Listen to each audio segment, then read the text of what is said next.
Seminar notebook के अनुसार पहला विषय जल संरक्षण और दूसरा विषय व्यक्तिकरण और प्रतीकीकरण। जल संरक्षण विषय में भगवान आनंद मूर्ति जी प्रवचन के माध्यम से इस धरावासियों को सूचित करना चाहते हैं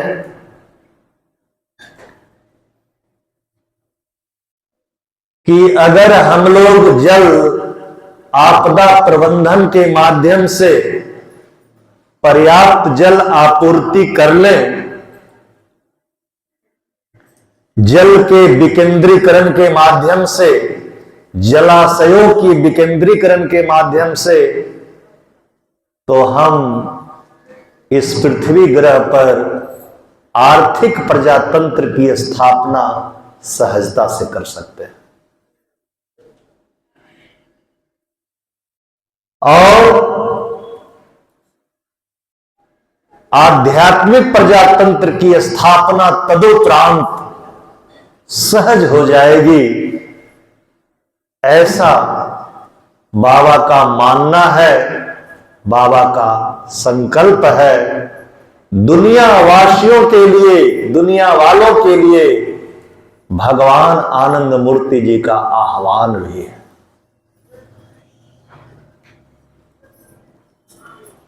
विषय बड़ा गंभीर था। जियोफिजिक्स, जियोकेमिस्ट्री, जियोलॉजी, एस्ट्रोफिजिक्स और जियोग्राफी, इन सब से रिलेटेड विषय था जिसको हम लोग सहजता से श्रवण किए। कल का विषय और भी गूढ़ गंभीर था, जिसमें भगवान कह रहे हैं, व्यक्तिकरण और प्रतीकीकरण विषय में भगवान कह रहे हैं कि जो भी पांच भौतिक अभिव्यक्तियां हैं मेरी सृष्ट जगत में, कण से लेकर के ब्रह्मांड तक, अणु परमाणु से लेकर दीर्घाणु तक,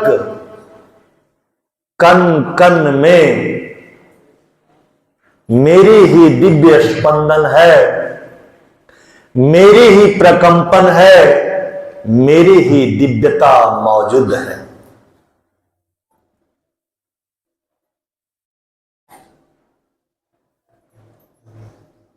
अनादि से अनंत काल तक उस एक अनंत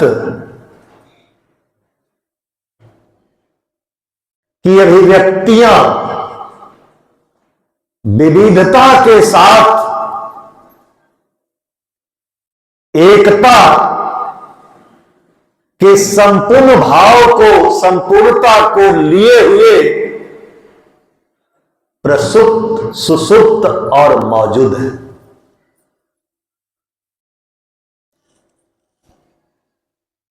भगवान कहते हैं तुम्हारी क्षुद्र बुद्धि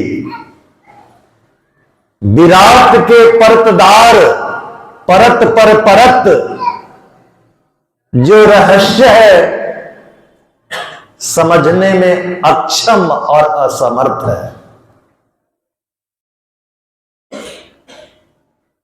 लेकिन अगर उनकी महती अहैतु की कृपा और करुणा दया हो जाए तो तुम लोग के सामने अनंत का रहस्य का खुलासा, उद्घाटन सहजता से हो सकता है। तुम्हारी क्षुद्र बुद्धि, क्षुद्र सोच, तुम्हारी क्षुद्रता की सीमा तुम्हें विराट से सतत निरंतर दूर रखता है। विराट का आह्वान है कि तुम विराट की साधना, सतत मनन, निधि ध्यासन, अभिध्यान के माध्यम से तुम विराट की उपस्थिति की एहसास करते रहो। ये भी विराट का ही संकल्प है। तो भगवान कहते हैं कि प्रतीकीकरण परमात्मा के भाव और उनकी पांच भौतिक अभिव्यक्ति के मध्य अज्ञात रूप से, अव्यक्त रूप से परमात्मा अदृश्य रूप से काम कर रहे हैं, नाना प्रकार से काम कर रहे हैं, दृश्य जगत को नाना प्रकार से मदद कर रहे हैं। ये दृश्य जगत में मर्त लोक में रहने वाले क्षुद्र मनुष्य को इसकी अनुभूति नहीं होती है। जब भी तुम लोग गलत चिंतन करते हो या कोई अच्छा चिंतन करते हो तो तुम्हें पता होना चाहिए कि तुम्हारे इर्द गिर्द अदृश्य रूप से, अव्यक्त रूप से कोई ऐसी दिव्य सत्ता है, अनगिनत सत्ताएं हैं जो तुम्हारे लिए, तुम्हारी मदद के लिए तत्पर रहती है। तुम भले उसे देख पाओ न देख पाओ। ऐसे ही अदृश्य और अव्यक्त सत्ता को भगवान आनंदमूर्ति जी प्रतीकीकरण कहते हैं, सिंबोलाइजेशन कहते हैं। संगीत के जिस राग को तुम नहीं समझते, संगीत के जिस ताल छंद को नहीं समझते, तो तुम्हारे पास भाषा का भाव रहता है, शब्द का भाव रहता है, तुम्हारा शब्दकोश दरिद्र हो जाता है, गरीब हो जाता है। ये सारे रहस्य अव्यक्त है, अदृश्य है, लेकिन भाव के रूप में परा पश्यंती मध्यमा दोतमाना के रूप में तुम्हारे चक्रों में, शक्ति केंद्रों में निहित रहता है। भगवान कहते हैं समर्पण के द्वारा, पूर्ण समर्पण के द्वारा, संपूर्ण समर्पण के द्वारा उन अव्यक्त और अज्ञात रहस्यों को भी तुम सहजता से समझ सकते हो। उनकी कृपा अगर हो जाए तो क्या नहीं हो सकता। राई से पहाड़ बन सकता है, गूंगा बोल सकता, बहिरा सुन सकता है, लंगड़ा हिमालय पहाड़ लांघ सकता है। इसलिए जगत में व्यवहार करते वक्त, व्यवहारिक जगत में समर्पण की आवश्यकता है, और जिसे तुम नहीं समझ पा रहे हो उसको मौन रह करके स्वीकार करने की आवश्यकता है। ऐसा करने से दुनिया के छोटे बड़े बहुत सारे समस्याओं का सहजता से निदान हो जाता है। लेकिन जिसे तुम नहीं जानते उस पर अगर तुम्हारी क्षुद्र बुद्धि अड़ी रही तो समाज का, मानवता का, नव मानवता का, संघ का बहुत बड़ा अहित हो सकता है। इसलिए सिंबोलाइजेशन थ्योरी में भगवान कहते हैं मनुष्य के पास सीमित ज्ञान और अनुभव के कारण समर्पण के सिवा उसके पास कोई और उपाय नहीं है, नहीं रह जाता। तो प्रतीकीकरण में भगवान मनुष्य को समर्पण सिखा रहे हैं, और जहां तुम्हारी बुद्धि समझ पाने में असमर्थ है वहां मौन रहना सिखा रहे हैं। मौन से बहुत कुछ संभल जाता है। अब हम और ज्यादा इन दो अतीत के विषयों पर चर्चा नहीं करेंगे। अब हम आज के विषय पर आते हैं। आखिरी विषय हमारा आज का विषय श्रेय और प्रेय है। ये जो श्रेय है और प्रेय, यह प्रवचन बाबा का मनुष्य मात्र के लिए है। भगवान की सर्वश्रेष्ठ कीर्ति मनुष्य के लिए है, साधक के लिए। भगवान कह रहे हैं श्रेय और प्रेम है कि परमात्मा मुखी जो तुम्हारा बौद्धिक प्रवाह है, मानसिक प्रवाह है, समग्र मानसिक प्रवाह जो परमात्मा मुखी है, परम लक्ष्य मुखी है, उसी को श्रेय कहते हैं। और सृष्टि अभिमुखी मन प्रवाह, मानसिक प्रवाह, बौद्धिक बोधिगत प्रवाह, उसे ही प्रेय कहते हैं। मनुष्य की बुद्धि जब जगत की ओर, माया की ओर चलता है तो उसको प्रेय कहते हैं, लेकिन विशुद्ध रूप से, शुद्ध रूप से, निष्काम रूप से जब मनुष्य की बुद्धि परम आत्मा, परम पुरुष, परम लक्ष्य, परम पद की ओर चलता है तो उसी को श्रेय कहते हैं। अब आप लोग श्रेय और प्रेय का अंतर समझ गए? एक बार फिर से कहते हैं कि श्रेय कहते हैं, किसको कहते हैं श्रेय?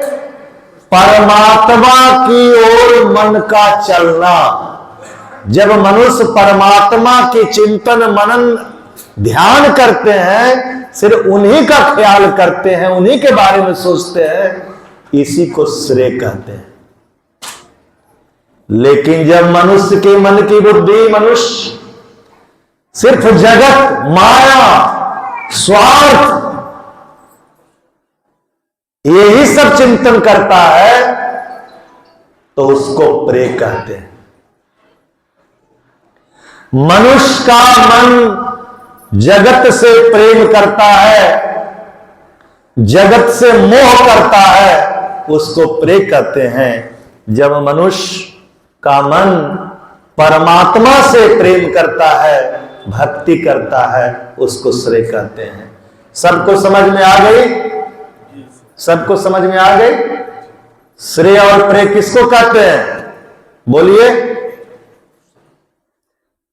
परमात्मा की ओर चलना, परमात्मा से प्रेम करना श्रेय कहलाता है। जगत से मोह करना, प्रेम नहीं, जगत से मोह करना या जगत से प्रेम कह लीजिए, कोई बात नहीं, उसको क्या कहते हैं? प्रेय कहते हैं। तो मनुष्य की पैदाइश जगत से मोह करने के लिए हुई है, जगत से आसक्त होने के लिए हुई है, यह मनुष्य की पैदाइश परमात्मा से प्रेम भक्ति करके परमात्मा बनने के लिए हुई है। किस लिए हुई है? यही इस विषय में भगवान समझा रहे हैं। कह रहे हैं कि प्रिय से प्रिय वस्तु तुम जगत में देखते हो, उसकी चाह करते हो, इच्छा करते हो, वासना करते हो, उसके प्राप्ति नहीं होने के कारण असंतुष्ट रहते हो, ये सब मोह का लक्षण है। और जब तुम मोह के बंधन में आसक्त होते हो, प्रभु से अनंत कोस, अनंत किलोमीटर, अनंत मील दूर चले जाते हो। तो कहते हैं कि अगर तुम्हारी साधना श्रेय की साधना है तो तुम्हें मुक्ति मोक्ष प्राप्त होगा, और अगर प्रेय की साधना है, जगत की साधना है, पदार्थ की साधना है, वस्तु की साधना है, जड़ साधना है, माया की साधना है, तो तुम्हें बंधन, पीड़ा, दर्द के सागर में गोते लगाओगे, कराहते रहोगे, कष्ट से, क्लेश से सदा गुजरते रहोगे। यही परिणाम और परिणति है मोह में फंसने से, जगत में फंसने से। अब मनुष्य के लिए क्या करणीय है? मनुष्य को क्या करना होगा? क्या जगत को छोड़ करके गुफाओं में रहना होगा, आसमान में, अंतरिक्ष में रहना होगा? तो मनुष्य को क्या करना होगा? कहां रहना होगा? मनुष्य के लिए करणीय क्या है, अकरणीय क्या है, यही इस विषय में भगवान समझा रहे हैं कि मनुष्य को न घर छोड़ना है, न समाज छोड़ना है, न गुफा में जाना है, न अंतरिक्ष में भटकना है, न शून्य में रहना है। मनुष्य को सबके मध्य रहना है, सबके बीच में रहना है, चाहे वो मार्गी हो या सन्यासी हो, सबके बीच रह करके सबके शरीर, सबके अहंकार, सबके अपने बसे हुए सगे संबंधी रूपी संसार से मन को ऊपर उठा करके सबके भीतर एक आत्मा का दर्शन करने का अभ्यास करना।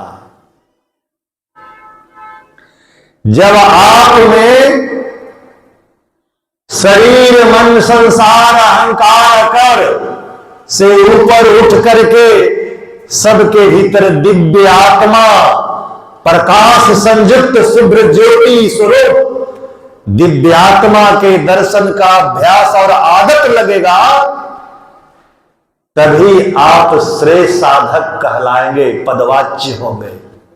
अन्यथा आप प्रेम मूर्ति, प्रेम साधक, जगत के उपासक, जड़ पदार्थ और वस्तु के पूजक, पुरोहित आप कहलाएंगे। ऐसा भगवान का कहना है, ऐसा परम पुरुष का कहना है, ऐसा तारक ब्रह्म का मानना है। तो भगवान इसके लिए अभ्यास करवा रहे हैं कि इसके लिए योग तंत्र की साधना है, हठ योग की साधना है, राजयोग की साधना है, राजाधिराज योग की साधना है, महाराजाधिराज योग की साधना है। तुम लोग सर्वांगीण समग्र व्यापक साधना, ब्रह्म साधना की सूक्ष्म स्थूल और कारण दुर्लभ पद्धतियों और विधा के माध्यम से अनसुलझे अदृश्य गूढ़ रहस्यों, अनंत के रहस्यों का उद्घाटन, उसका उजागर कर सकते हो और दिव्यानुभूति सहजता से करके दिव्य सत्ता के साथ स्वयं को विलीन करके वही बन सकते हो। यही आह्वान परम पुरुष का श्रेय और प्रेय के माध्यम से है। भगवान कह रहे हैं कुछ छोड़ने की जरूरत नहीं है। संसार सृष्टि और सृष्टिकर्ता के मध्य संतुलन रखने की कला सीख लो और सबके साथ रहो। किसी से घृणा करने की जरूरत नहीं है। तुम्हारा कोई शत्रु हो ही नहीं सकता, सभी तुम्हारा मित्र है, बशर्ते कि जीने की कला सीख लो। भगवान कह रहे हैं कि आनंद मार्ग का संपूर्ण जीवन दर्शन एक सम्यक जीवन कला सिखाता है, जीने की समग्रता से, संपूर्णता से रहने का एक विधान देता है और जीने के तरकीब और तरीकों से के माध्यम से तुम सबके भीतर दिव्यता का निरंतर दर्शन कर सकते हो।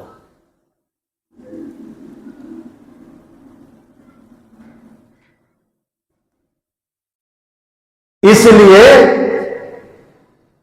आज के विषय में आनंद मार्ग आध्यात्मिक जीवन दर्शन कहता है कि मनुष्य का लक्ष्य परम पद है। मनुष्य का लक्ष्य क्या है? मनुष्य का लक्ष्य क्या है? परम पद की प्राप्ति। जय सत्य सनातन परम पदम, जय सत्य सनातन परम पदम। ये सत्य सनातन क्या है? आज सनातन धर्म का डंका पीटा जा रहा है। सनातन धर्म के नाम पर दुनिया को एक किया जा रहा है। एक बहुत बड़ा आंदोलन छिड़ा हुआ है। हम आनंद मार्ग के साधक साधिकाओं को, सन्यासी सन्यासियों को वास्तविक सनातन धर्म क्या है उसे समझना होगा। तो वास्तविक सनातन धर्म आनंद मार्गियों के लिए, मनुष्य मात्र के लिए, इस पृथ्वी ग्रह ही नहीं बल्कि पूरे ब्रह्मांड के समस्त ग्रहों पर एक के लिए एक ही कॉन्स्टिट्यूशन है, एक ही संविधान है, एक ही परिभाषा है, एक ही भावार्थ है। वो क्या है कि मनुष्य जिस मार्ग पर चल करके, पथ पर चल करके परम पद को प्राप्त करेंगे उसी को सनातन धर्म कहते हैं। स्पष्ट हुआ? सनातन धर्म क्या है? जिस माध्यम से, जिस मार्ग पर चल के, जिस राह पर चल करके, जिस पथ पर चल करके मनुष्य परम पद की प्राप्ति करेंगे उसी को सनातन धर्म कहते हैं। वह राह कौन सा है, वह पथ कौन सा है, वह मार्ग कौन सा है? तो एकमात्र आनंद मार्ग है, एकमात्र आनंद मार्ग है। आनंद मार्ग पर चलना, परम पद को लक्ष्य बना करके ही सनातन धर्म है। इसलिए इस पृथ्वी पर दुनिया में कहीं सनातन धर्म नहीं है। अगर कोई सनातन धर्म है तो आनंद मार्ग है। हर मनुष्य को एक दिन नर्सरी क्लास पढ़ करके, किंडरगार्टन से गुजर करके, प्राथमिक विद्यालय में अध्ययन करके, मध्य विद्यालय में अध्ययन करके, हाई स्कूल का अध्ययन करके, हायर सेकेंडरी का अध्ययन करके, महाविद्यालय और विश्वविद्यालय में अध्ययन करके हर मनुष्य को एक दिन आनंद मार्ग यूनिवर्सिटी में एडमिशन लेना ही होगा। दूसरा कोई विकल्प नहीं है, दूसरा कोई पथ नहीं है, दूसरा कोई मार्ग नहीं है। इसलिए आनंद मार्गी लोगों के लिए सनातन धर्म क्या है? एक लाइन में परम पद की प्राप्ति। क्या है? परम पद की प्राप्ति। ये जो परम पद की प्राप्ति है इसमें भाव जड़ता लेस मात्र नहीं है। भगवान आनंद मूर्ति जी पूरी जीवन बोलते रहे चिल्ला चिल्ला करके कि धर्म के पथ पर भाव जड़ता नहीं होना चाहिए। No more dogma, I do not want the dogma should prevail in the human society. The society, human society must dispel the very darkness of dogma, established dogma.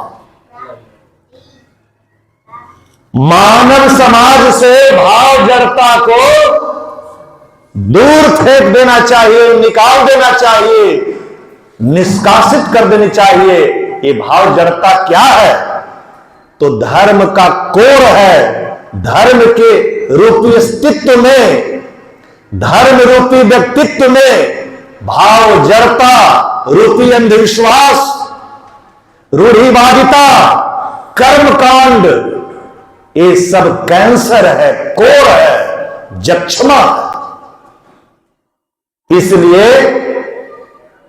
Operation करके मानव समाज से इस भाव जड़ता रूपी कोर को सदा सदा के लिए आंदोलन करके हटा देना चाहिए।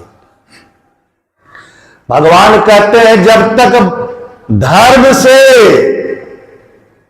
आध्यात्मिक दृष्टिकोण से जो समग्रता और संपूर्णता के जीवन दर्शन की संवाद करता है उससे भाव जड़ता को माइनस करो, तभी धर्म की संस्थापना होगी। अन्यथा धर्म आकाश कुसुम और दिवा स्वप्न बन करके रह जाएगा। परम पिता बाबा की। तो सनातन धर्म क्या है? सनातन धर्म क्या है? सभी लोग बोलिए। मनुष्य का लक्ष्य क्या है? जय सत्य सनातन परम पदम। हे ये जो सत्य सनातन परम पद है उसकी जय हो, क्योंकि उसी को प्राप्त करने के लिए हम हर काम करते हैं। दुनिया में तुम भौतिक काम करते, वैचारिक बौद्धिक कार्य करते, जिसमें अहंकार का व्यायाम करते, या बोधिगत इंट्यूशनल मानस आध्यात्मिक कार्य करते, सब काम के पीछे एक ही लक्ष्य रहता है, हमें परम पद की प्राप्ति करना है। दुनिया में जितनी बौद्धिक व्यायाम करते हैं, जितना महत्वाकांक्षाओं का एक्सरसाइज करते हैं, अभ्यास आदत स्वभाव बनाते हैं, सबके पीछे हर मनुष्य का एक ही लक्ष्य है। वो क्या है? परम पद की प्राप्ति करना। इसलिए आज से कोई पूछे मनुष्य का लक्ष्य क्या है, तो परम पद की प्राप्त करना। मनुष्य का धर्म क्या है? सनातन धर्म है। और वो सनातन धर्म क्या है? परम पद की प्राप्ति करना। क्लियर हो गया? लेकिन ये जो सनातन धर्म है, परम पद की प्राप्ति है, भगवान कहते हैं ये विवेक संपूर्ण है, विवेक पूर्ण है, ये विवेक सम्यक है, विवेक सम्मत है, वैराग्य सम्मत है, भक्ति सम्मत है, न कि अविवेक, अवैराग्य और अभक्ति पूर्ण है। बिना विवेक के धर्म हो नहीं सकता। आनंद मार्ग में भगवान आनंद मूर्ति जी विवेक पंचक की बात करते हैं। 5 प्रकार का विवेक है। कौन कौन? नित्य विवेक, आत्मा अनात्म विवेक, द्वैता अद्वैत विवेक, महावेद विवेक, महाबोध विवेक, पंचकोशात्मक विवेक। बाबा कह रहे हैं कि बिना विवेक के धर्म नहीं हो सकता। अब आप देखिए विवेक पंचक, जिसमें पहला नित्य विवेक। नित्य क्या है और अनित्य क्या है? नित्य कहते हैं जिसमें परिवर्तन नहीं होता। परमात्मा में परिवर्तन होता कि नहीं होता? अनंत कभी बदलता कि नहीं बदलता? सत्य कभी बदलता कि नहीं बदलता? नहीं बदलता है। अनंत सत्य परमात्मा परम पुरुष अपरिवर्तनशील है, उनमें कभी भी परिवर्तन नहीं होता है। लेकिन उनकी सृष्टि, उनके जगत में सदा परिवर्तन होता है। इसलिए जो जिसमें परिवर्तन होता है, जो बदल जाता है, वो आपका हो नहीं सकता। आपका अपना कौन हो सकता? जो कभी नहीं बदलने वाला, जो हर क्षण बदल जाने वाला है, वो आपका कैसे हो सकता है? जो हर क्षण बदल जाने वाला है, जो सब कुछ बदल रहा है, वो आपका कैसे हो सकता है? आपका तो एक ही है जो शाश्वत है, सनातन है, वो परमात्मा। बाकी सब बदल जाने वाला है। प्रेय और श्रेय में भगवान कह रहे हैं जो नित्य है वही तुम्हारा अपना है, वही शाश्वत सनातन है, वो परम पद मात्र। भगवान कह रहे हैं परम पद बिना पाए तुम जीवन के किसी अवस्था को उपलब्ध क्यों न हो जाओ, अगर परम पद की प्राप्ति नहीं किए तुम्हारा पतन कभी भी हो सकता है। इसलिए दुनिया में किसी की औकात नहीं है जो दावा कर सके मेरा पतन नहीं होगा कभी। सविकल्प समाधि, भाव समाधि, निर्विकल्प समाधि, सब कुछ पा करके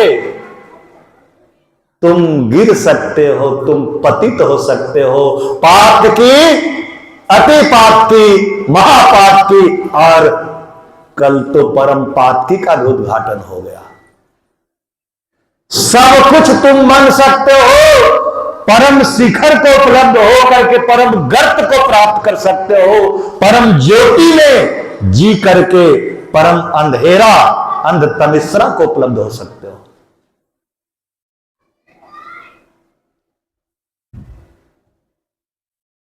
बाबा कह रहे हैं कि श्रेय और प्रेय दोनों साधना है और दोनों साधना में संतुलन स्थापित करो। जगत को हमने अपनी इच्छा से मर्जी से बनाया है, परम पद की इच्छा हुई।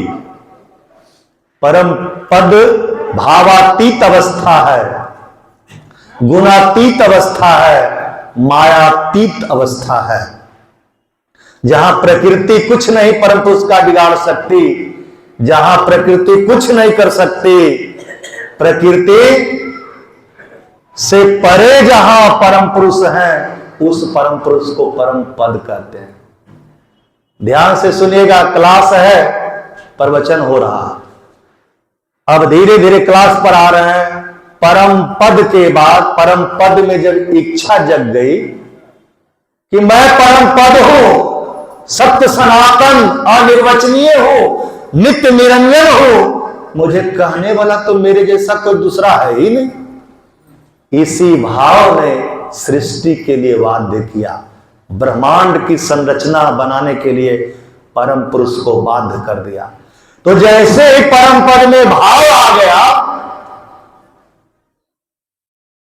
प्रकृति सक्रिय हो गई। अच्छा, जो सोई हुई थी, जो प्रसुप्त थी, वो जाग गई और परम पुरुष, परम पद से परम पुरुष बन गए, परम पद से परम पुरुष बन गए। तो परम पद के एक सीढ़ी नीचे क्या हो गया? परम पुरुष। अब क्लास हो रहा, ध्यान से सुनिएगा। तो ये जो परम पुरुष, परम पद से नीचे परम पुरुष आए, आनंद सूत्रम में बाबा एक सूत्र में कहते हैं, परम शिवा पुरुषोत्तमा विश्वस्य केंद्रम। इस सृष्टि का जो नाभि केंद्र है, माइक्रोकॉस्मिक न्यूक्लियस है, जिससे अखिल विश्व ब्रह्मांड की संरचना हुई है, सब कुछ उनसे उद्भूत हुआ है, उत्सरित हुआ है, वो है एकमात्र परम पुरुष, जिनको परम शिव भी कहते हैं। यही निर्गुण निराकार विश्व का, ब्रह्मांड का नाभि केंद्र मायाधीश है, भावाधीश है, गुणाधीश है। अर्थात जो प्रकृति के नियंत्रक सत्ता है, प्रकृति के कंट्रोलर है, माया के कंट्रोलर है, लेकिन परम पद क्या है? मायातीत है, गुणातीत है, गुणाधीश है। माया और प्रकृति से कोई लेना देना नहीं है। वहां पर परम पुरुष की कोई इच्छा नहीं है, कोई सृष्टि नहीं चाहते। अनंत सृष्टि उनके भीतर सोई हुई है, लेकिन उन्हें ये जैसे जगते हैं, जागृत होते हैं, इसलिए परम पद को परम चेतना कहा जाता है। जो जागृत है, चेता हुआ है, सचेष्ट है ना? कहते हैं ना, बड़ा सचेष्ट सावधान है। ये शास्त्र वो है, अगर इसको सहजता से समझ लेंगे तो साधना सहायकम है, साधना में सहायता होगी। जगत सहायकम, जगत के हर कार्य में सहायता मिलेगी, और दोनों में संतुलन स्थापित करके चलने में सहायता मिलेगी। और ऐसा जो कर लेगा, ऐसा जो कर लेगा, वो परम धाम को एक जीवन में ही उपलब्ध होगा। परम पद उसके पीछे पीछे दौड़ता चलेगा। इसलिए बहुत गंभीरता से, गहराई से समझना होगा कि परम पद, हम सृष्टि चक्र बता रहे हैं धीरे धीरे भूमिका बनाते हुए। परम पद के नीचे क्या है? परम पुरुष।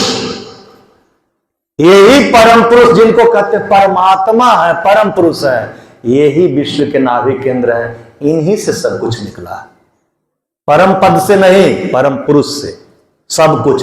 पांच भौतिक जगत, अब वो क्या क्या निकल रहा है, धीरे धीरे हम आ रहे हैं। अब बाबा कह रहे हैं कि परम पुरुष में प्रकृति बांधने के लिए उनको तैयार बैठी है, अभी कुछ हुआ नहीं। थियोरेटिकल एक्सप्रेशन है, सैद्धांतिक अभिव्यक्ति है, सैद्धांतिक सृष्टि है। प्रकृति तैयार बैठी है, आदेश दीजिए महाराज, परम पुरुष महाराज, हम आपको बांधेंगे, नवीन नवीन सृष्टि करेंगे। कहते हैं करो ना, हमारी इच्छा है, हमारी मर्जी, करो।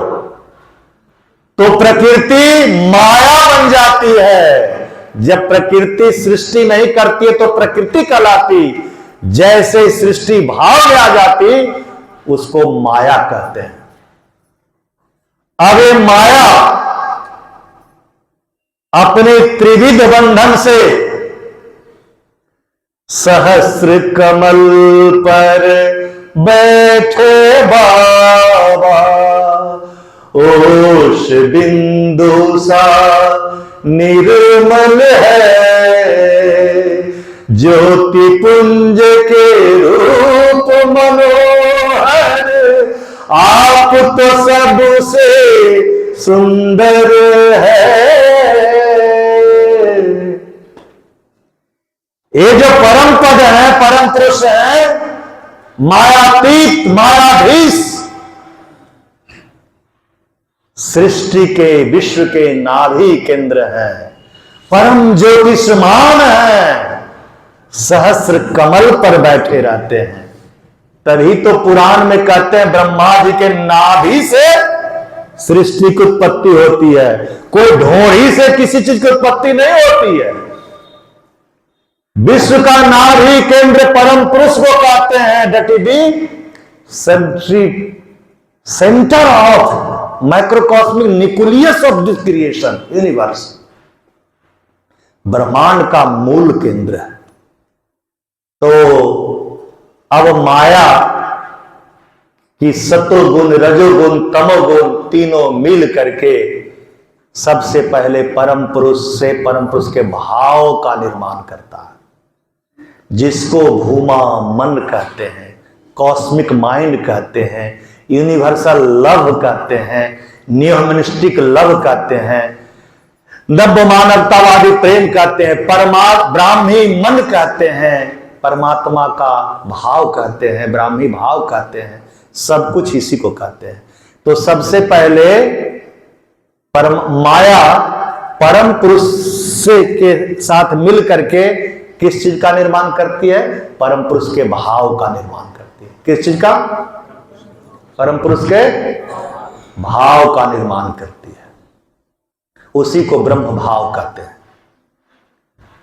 हर साधक को ब्रह्म भाव परम पुरुष को पाने के लिए, ध्यान से सुनते रहिएगा, पढ़ाने का अलग अलग तरीका से पढ़ा रहा हूं, हूबहू तोता की तरह नहीं पढ़ा रहा हूं। परम पुरुष को परम पद प्राप्ति हमारा लक्ष्य है। परम पद को पाने से पहले किसको पाना होगा? परम पुरुष को पाना होगा। अब परम पुरुष को पाने से पहले किसको पाना होगा? ब्राह्मी भाव को प्राप्त करना होगा। ठीक है, एक एक बताते चल रहा हूं।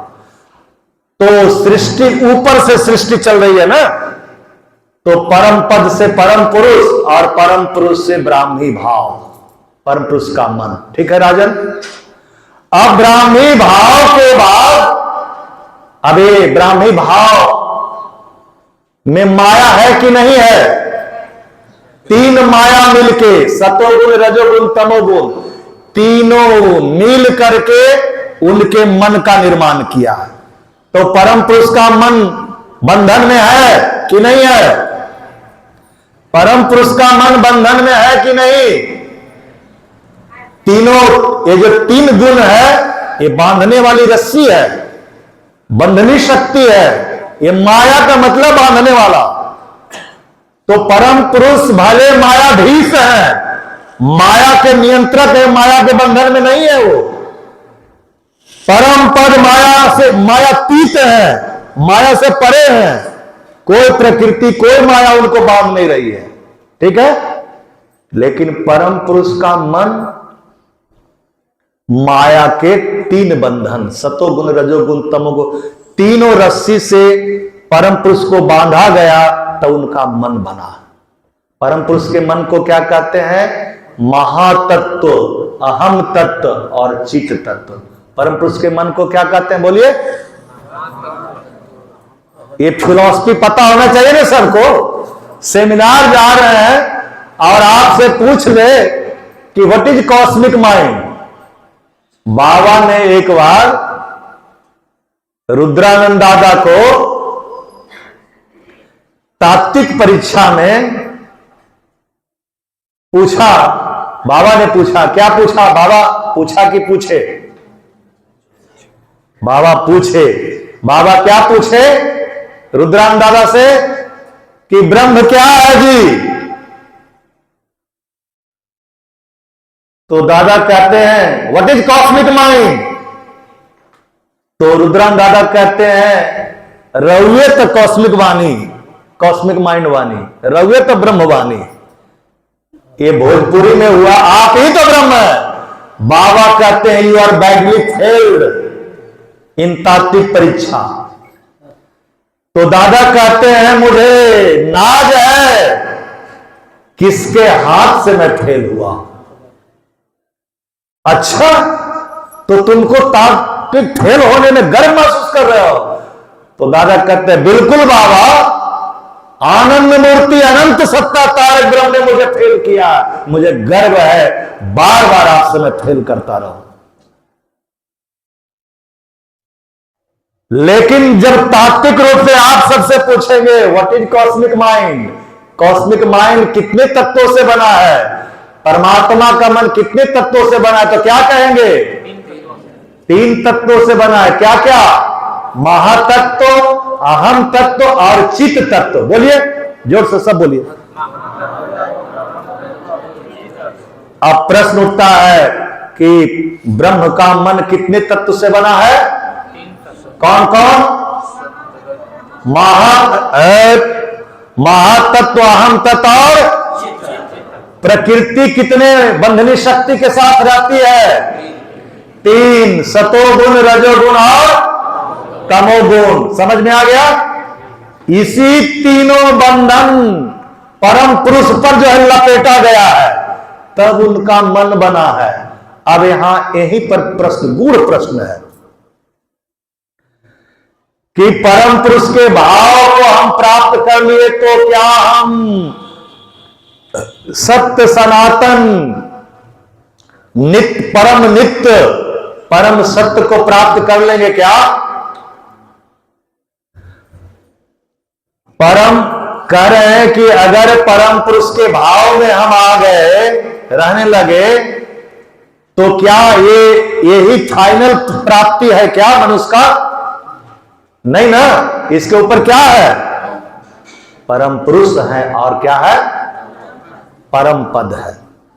तो ये जो ब्राह्मी भाव की प्राप्ति करना है, ये माया के बंधन में है परम पुरुष का मन।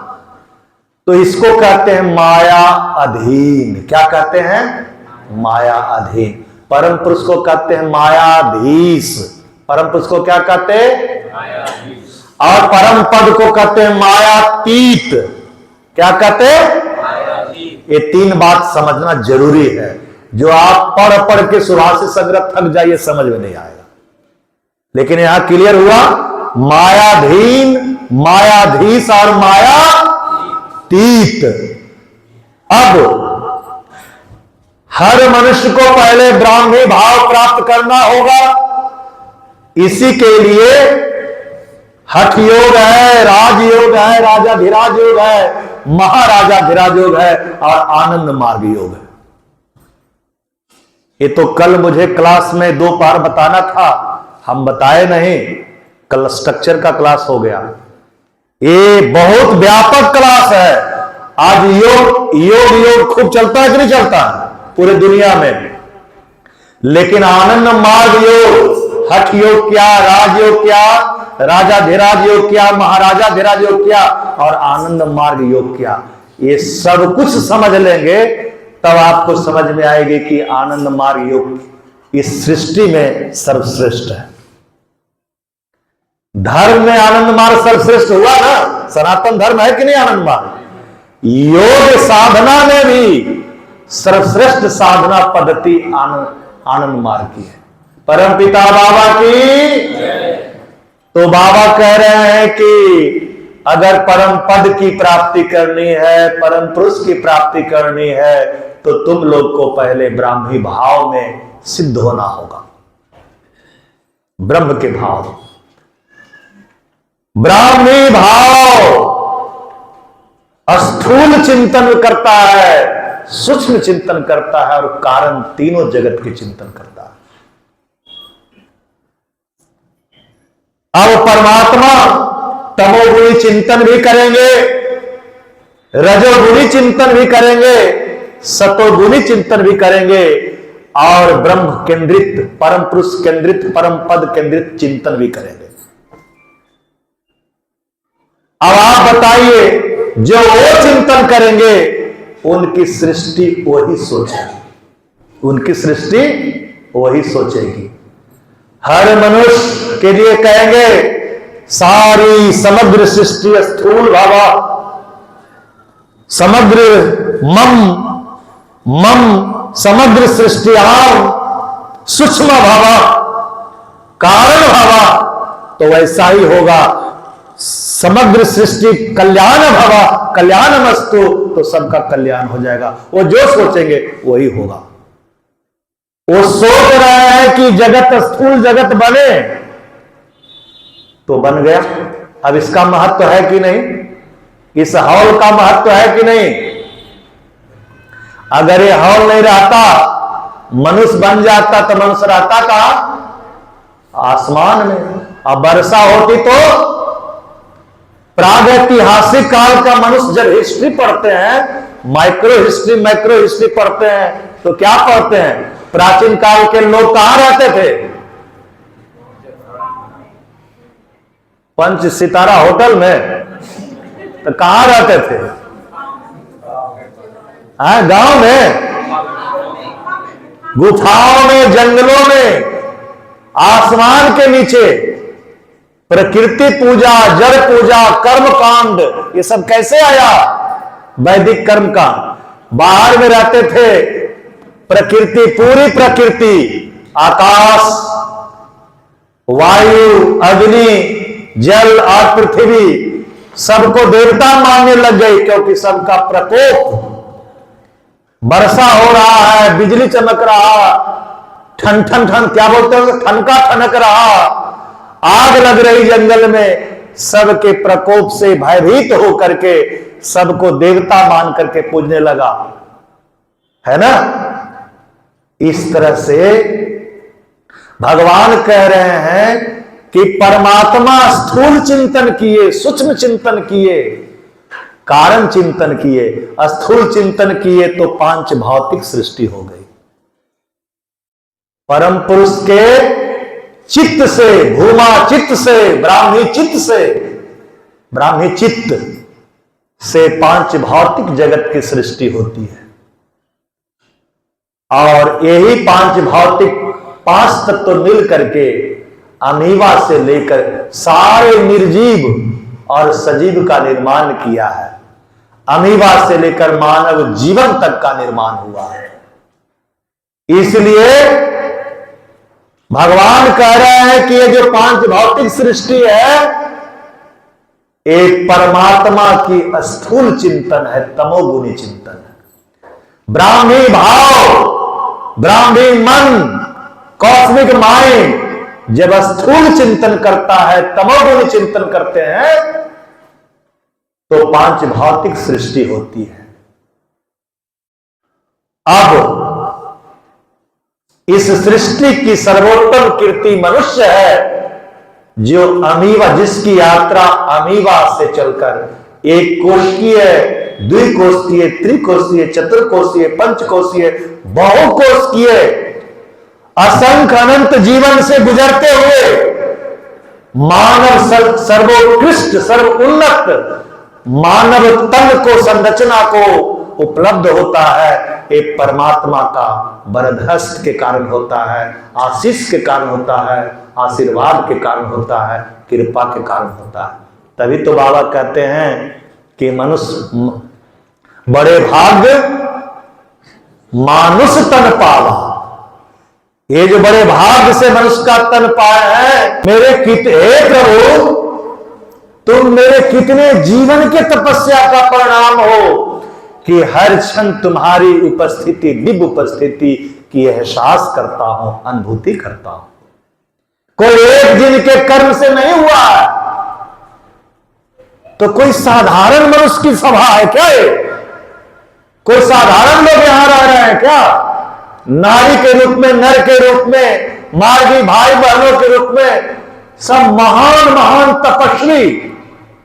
एक बार गोपियों को भगवान कृष्ण ने दिखा दिया गोप और गोपियों के बारे में, तो देखे कोई बड़ा बड़ा जटा लिए हुए सब अलग अलग टाइप का तपस्या कर रहा है। तो वो कोई गलत बात नहीं है, सच्ची बात है। यहां कोई साधारण नहीं। अनेक अनेक तपस्या पेक्षित तो माया, अनेक तपस्या पेक्षित भूलिब न किछुते कोनो समय। एक पल के लिए नहीं भूलूंगा प्रभु, अनेक जीवन की तपस्या से तुमको प्राप्त किया हूं।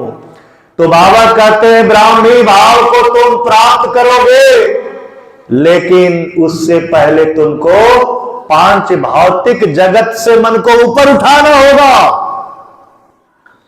आनंद मार्ग की साधना पद्धति में ईश्वर प्रणिधान की साधना है कि नहीं? तो आनंद मार्ग की साधना को, फर्स्ट लेसन की साधना को ईश्वर प्रणिधान कहते हैं, और 6 लेसन को क्या कहते हैं? गुरु ध्यान। सेकेंड लेसन को क्या कहते हैं? गुरु मंत्र, ब्रह्म साधना, सेकेंड लेसन। और थर्ड लेसन को क्या कहते हैं? तत्व धारणा। और फोर्थ लेसन को क्या कहते हैं? साधारण प्राणायाम। और फिफ्थ लेसन को क्या कहते हैं? चक्र शोधन। और 6 लेसन को क्या कहते हैं? गुरु ध्यान। ये सब याद रखना चाहिए।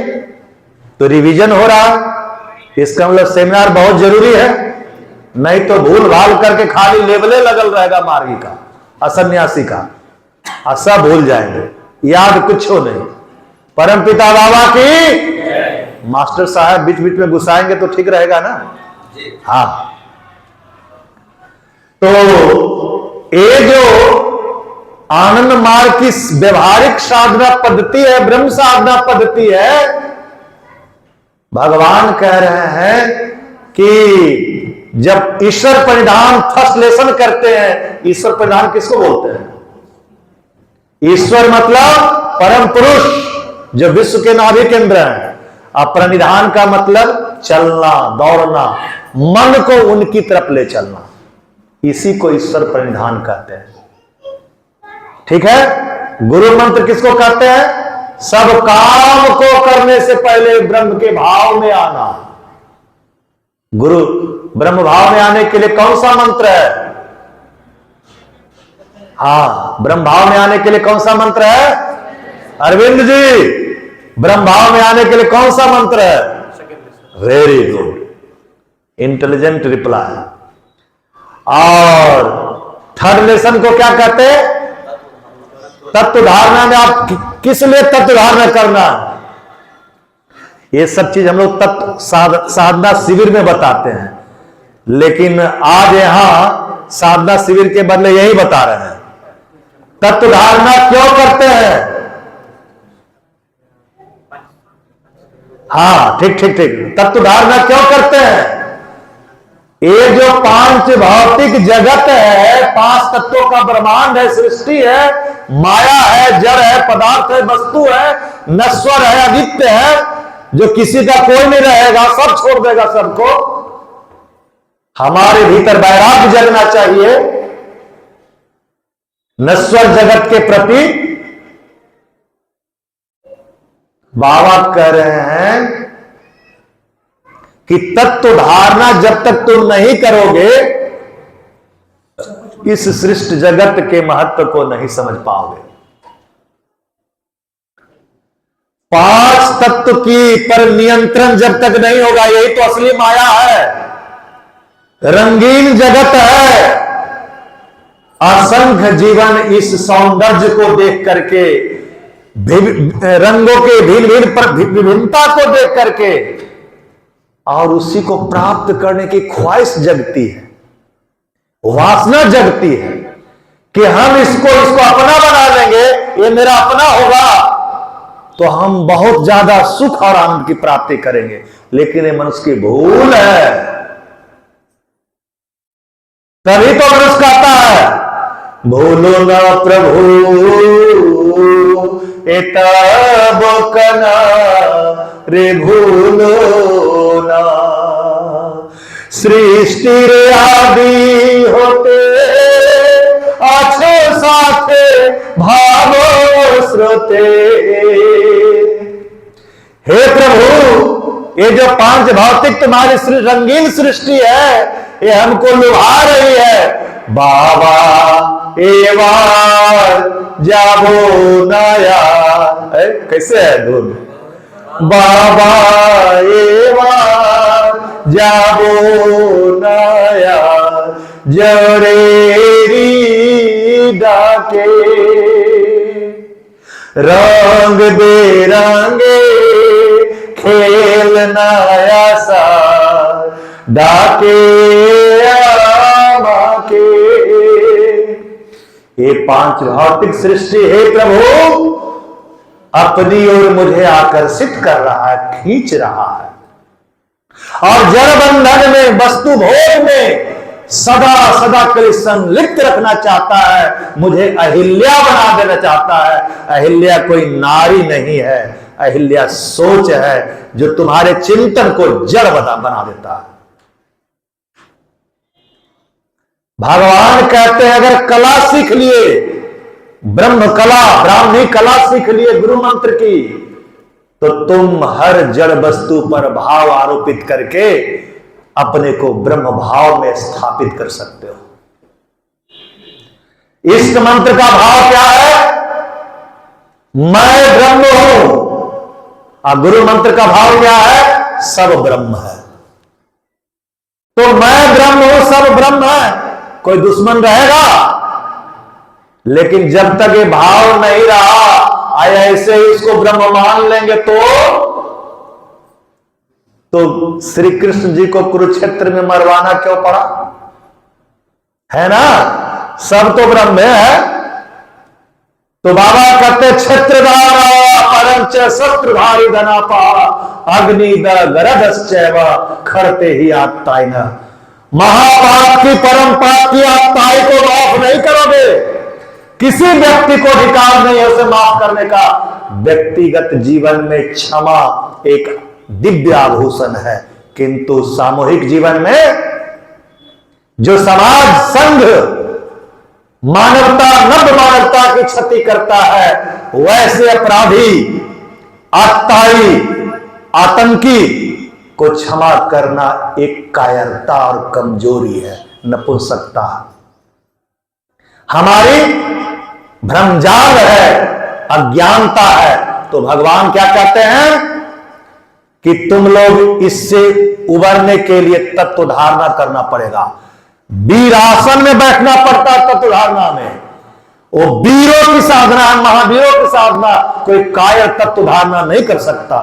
भगवान कहते हैं तत्वों पर नियंत्रण चाहिए, माया पर नियंत्रण चाहिए, 5 भौतिक जगत पर संयम चाहिए। तुम्हें जितेंद्रिय बनना होगा, इंद्रिय जीत बनना होगा, तभी तुम माया अतीत परम पद को प्राप्त कर पाओगे। नाना प्रकार की वासनाओं, इच्छाओं, तितिक्षाओं इसको लेकर के हम जी रहे हैं, महत्वाकांक्षाओं को लेकर जी रहे हैं, और कल्याण भाव, हित का भाव, त्याग का भाव, हमारा सब कुछ खत्म हो रहा है। तो परम पद की प्राप्ति कैसे होगी? तत्व धारणा जब हम करेंगे, तत्व धारणा जब हम करेंगे तो हमारी तत्वों पर नियंत्रण होगी सबके कल्याण के लिए। एक दिन तरसेंगे, अर्थ का अनर्थ जब होगा जीवन में, जीवन जब निरर्थक होगा और परमात्मा भाव देगा तो सिर्फ रोना रुदन मिलेगा, अश्रु मिलेगा।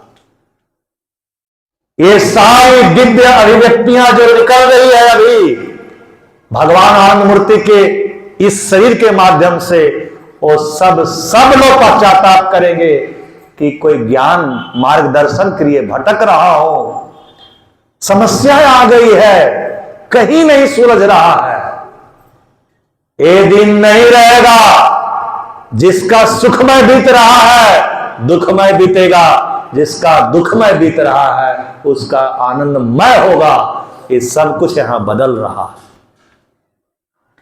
इसलिए किसी को इतराने की जरूरत नहीं है। अच्छा में अच्छा को भी इतराना नहीं है, बुरा को भी दुखी नहीं रहना है, क्योंकि सब बदल जाएगा बशर्ते कि विवेक, वैराग्य और भक्ति जग जाए। अगर ये सब कुछ हो जाएगा तो स्वयं के साथ न्याय होगा, सबके साथ न्याय होगा। तो थर्ड लेसन तत्व धारणा से इच्छा शक्ति की प्राप्ति होती है, विल पावर की प्राप्ति होती है। कोई भी आदमी जिसका विल पावर स्ट्रांग है, आप देखोगे अतीत के जीवन में उसने कोई साधना किया, उसका लंगोटा मजबूत है, उसने जितेंद्रिय होने की साधना तुमने किया है। इसलिए आज वो दुष्ट भी है, दुर्जन भी है, आतंकवादी भी है, तो कहीं न कहीं अतीत के तत्व धारणा के साधना के कारण उसकी इच्छा शक्ति मजबूत है कि वो गलत काम करे या अच्छा काम करे, उसने वो मजबूत से कर रहा। इसलिए बाबा कह रहे हैं अगर तत्वों पर नियंत्रण होगा थर्ड लेसन के द्वारा तो तुम्हारी विल पावर, इच्छा शक्ति मजबूत होगी और तुम इच्छित फल की प्राप्ति कर पाओगे, मनोवांछित फल की प्राप्ति कर पाओगे। अर्थात फोर्थ लेसन, फिफ्थ लेसन और सिक्स्थ लेसन है ना, चौथा, पांचवा, छठा और फर्स्ट लेसन सब अच्छा से होने लगेगा। और अच्छा से होने का मतलब है ब्रह्म भाव आने लगेगा। जब साधना की सारे लेसन होगी तो क्या प्राप्त होगा राणा जी? ब्रह्म भाव प्राप्त होगा। जड़ चिंतन अधिक होगा तो जड़ भाव की प्राप्ति होगी और दुनिया में घूमते फिरेंगे तोता की तरह, खाली राम राम यहां से, कौवा की तरह दिन रात निंदा स्तुति में मन लगा रहेगा, है ना। मनुष्य का सीट खाएंगे, माने गंदगी व्यवहार आपसे निकलती रहेगी, हमेशा कि सबके भीतर गंदा चीज ही दिखता रहेगा। जैसा कि आज कोई डाल्टनगंज में कर रहा है, मुझे, मैं तो नाम लेके बोल सकता लेकिन मुझे नहीं बोलना चाहिए। अब ये वक्त है कि अमृत निकालो। अरे जहर निकालने से, विष निकालने से किसका हित होगा, कल्याण होगा? स्वयं की हत्या कर रहा है वह व्यक्ति, आत्महत्या कर रहा है। क्यों? कि अहंकार और भ्रमित विचार के कारण स्वयं को प्रदूषित करके दिव्यता परम पुरुष के चरणों से दूर हट रहा है। उसका परिणाम होगा उस अगला जीवन में उसको मनुष्य का शरीर नहीं मिलेगा। हमारे कौन दादा कल एक कहानी बताए थे, जो जिनके बेड पर सो गए तो उठा के पटक दिया। अरे गोरखपुर में किनकी पोस्टिंग थी? प से नाम परशिवानंद दादा। परशिवानंद दादा 200 साल पहले राजस्थान के सिरोही जिला के जंगल में एक सिद्ध संत के छत्र छाया में एक 13 साल के उम्र का एक सन्यासी थे। एक दिन उनका गुरु कहा, मैं जा रहा हूं, आश्रम में कोई आए कुछ भी मत लेना। ऐसा कह के गुरु चले गए। जब गुरु लौट करके आए तो पूछे, कोई आया था? आया था, आई थी। कौन आई थी? सिरोही की रानी आई थी। कुछ दी थी? बल दी थी। तुमको हमने मना किया था? जी मना किया था। नहीं लेना है तो फिर तुम क्यों ले लिए? बोले, राज सिरोही की रानी बहुत सारा चीज लेके आई थी, जिद करने लगी, मैंने मना किया, फिर भी नहीं मानी। बोली, अगर आप नहीं लीजिएगा तो मैं भी आश्रम छोड़ के नहीं जाऊंगी। अगर गुरुदेव नहीं है तो क्या? नियम होता है आश्रम में, वो भी जंगल के आश्रम में, कोई अकेली नारी नहीं रहेगी आश्रम में पुरुष के साथ। अब वो हठ के कारण बोली, मैं गुरुदेव के लिए लाई हूं, लेना ही पड़ेगा। इधर गुरुदेव मना कर दिए, कुछ लेना नहीं। अब बेचारा वो क्या करे? लेकिन नारी हट के कारण उसे लेना पड़ा। एक ढेर सारा चीज लाई थी, लेकिन एक वस्तु नारियल के प्रति परशिवानंद जी को पिछले जीवन में आसक्ति था, मोह था। नारियल उन्होंने एक रख लिया, डाब। जब रख लिया, वो सोची, वाह रे वाह, कम से कम ये जिद्दी लड़का माना तो। आजकल कोई मिलता है ऐसा? सब तो स्वार्थी मिलता है। नहीं, माने एक दो तो सब ले लेगा, चोरों की तो कमी ही नहीं है। तो कहने का मतलब है कि कितना इंसान है, सत्यनिष्ठ है। अगर ये मान गया, ले एक ही चीज मांग रहा है तो ठीक है, एक ही ले लो। और वो चली गई आश्रम से। जब वो चली गई आश्रम से, चूंकि एक ले लिया, तो गुरुदेव आए, और जब जैसे वो लिया, पिछले जीवन वाले परशिवानंद जी को पेट दर्द शुरू हो गया, कराने लगे। गुरुदेव कहते हैं, तुम कुछ लिए थे? बोल, हां लिए थे। तो दर्द हो रहा है ना, असह्य पीड़ा हो रही है ना? बोल, हो रही है। तो तुमको मना किया था ना, नहीं लेना, भोगो। गुरु चेला में लड़ाई चल रहा है, संग्राम चल रहा है। क्यों लिए तो क्यों नहीं लिए, ये अपनी दलील दे रहे हैं और बोल रहे हैं, अरे गुरु के आदेश का अक्षरशः पालन करना था, कोई और बट नहीं, कोई किंतु मगर नहीं। लिया क्यों? हमारे सामने व्यवस्था थी गुरुदेव, और ऐसा ही झंझट के कारण वो नारुष्ट होकर के आश्रम से बाहर निकल करके, मनुष्य है ना, उसकी तो सीमा है। गुरु तो टेस्ट ले रहा, जो कुछ यहां हुआ है गुरु टेस्ट लिए, और कुछ नहीं है, छोटी सी बात है। गुरु की परीक्षा, और गुरु की परीक्षा के बाद में कुछ तो होता है, दंड भी देते हैं, और दंड देने के बाद बहुत महान भी बना देते हैं। ये क्रम चलता रहता है। इसको मैथमेटिक्स में कहते हैं पैराबोलिक मूवमेंट। साधना मिल गई तो हाइपरबोलिक हो जाएगा, और साधना करते रहेंगे तो लीनियर हो जाएगा। ये मैथमेटिक्स का सब्जेक्ट है ना, विज्ञान का विद्यार्थी समझ सकता।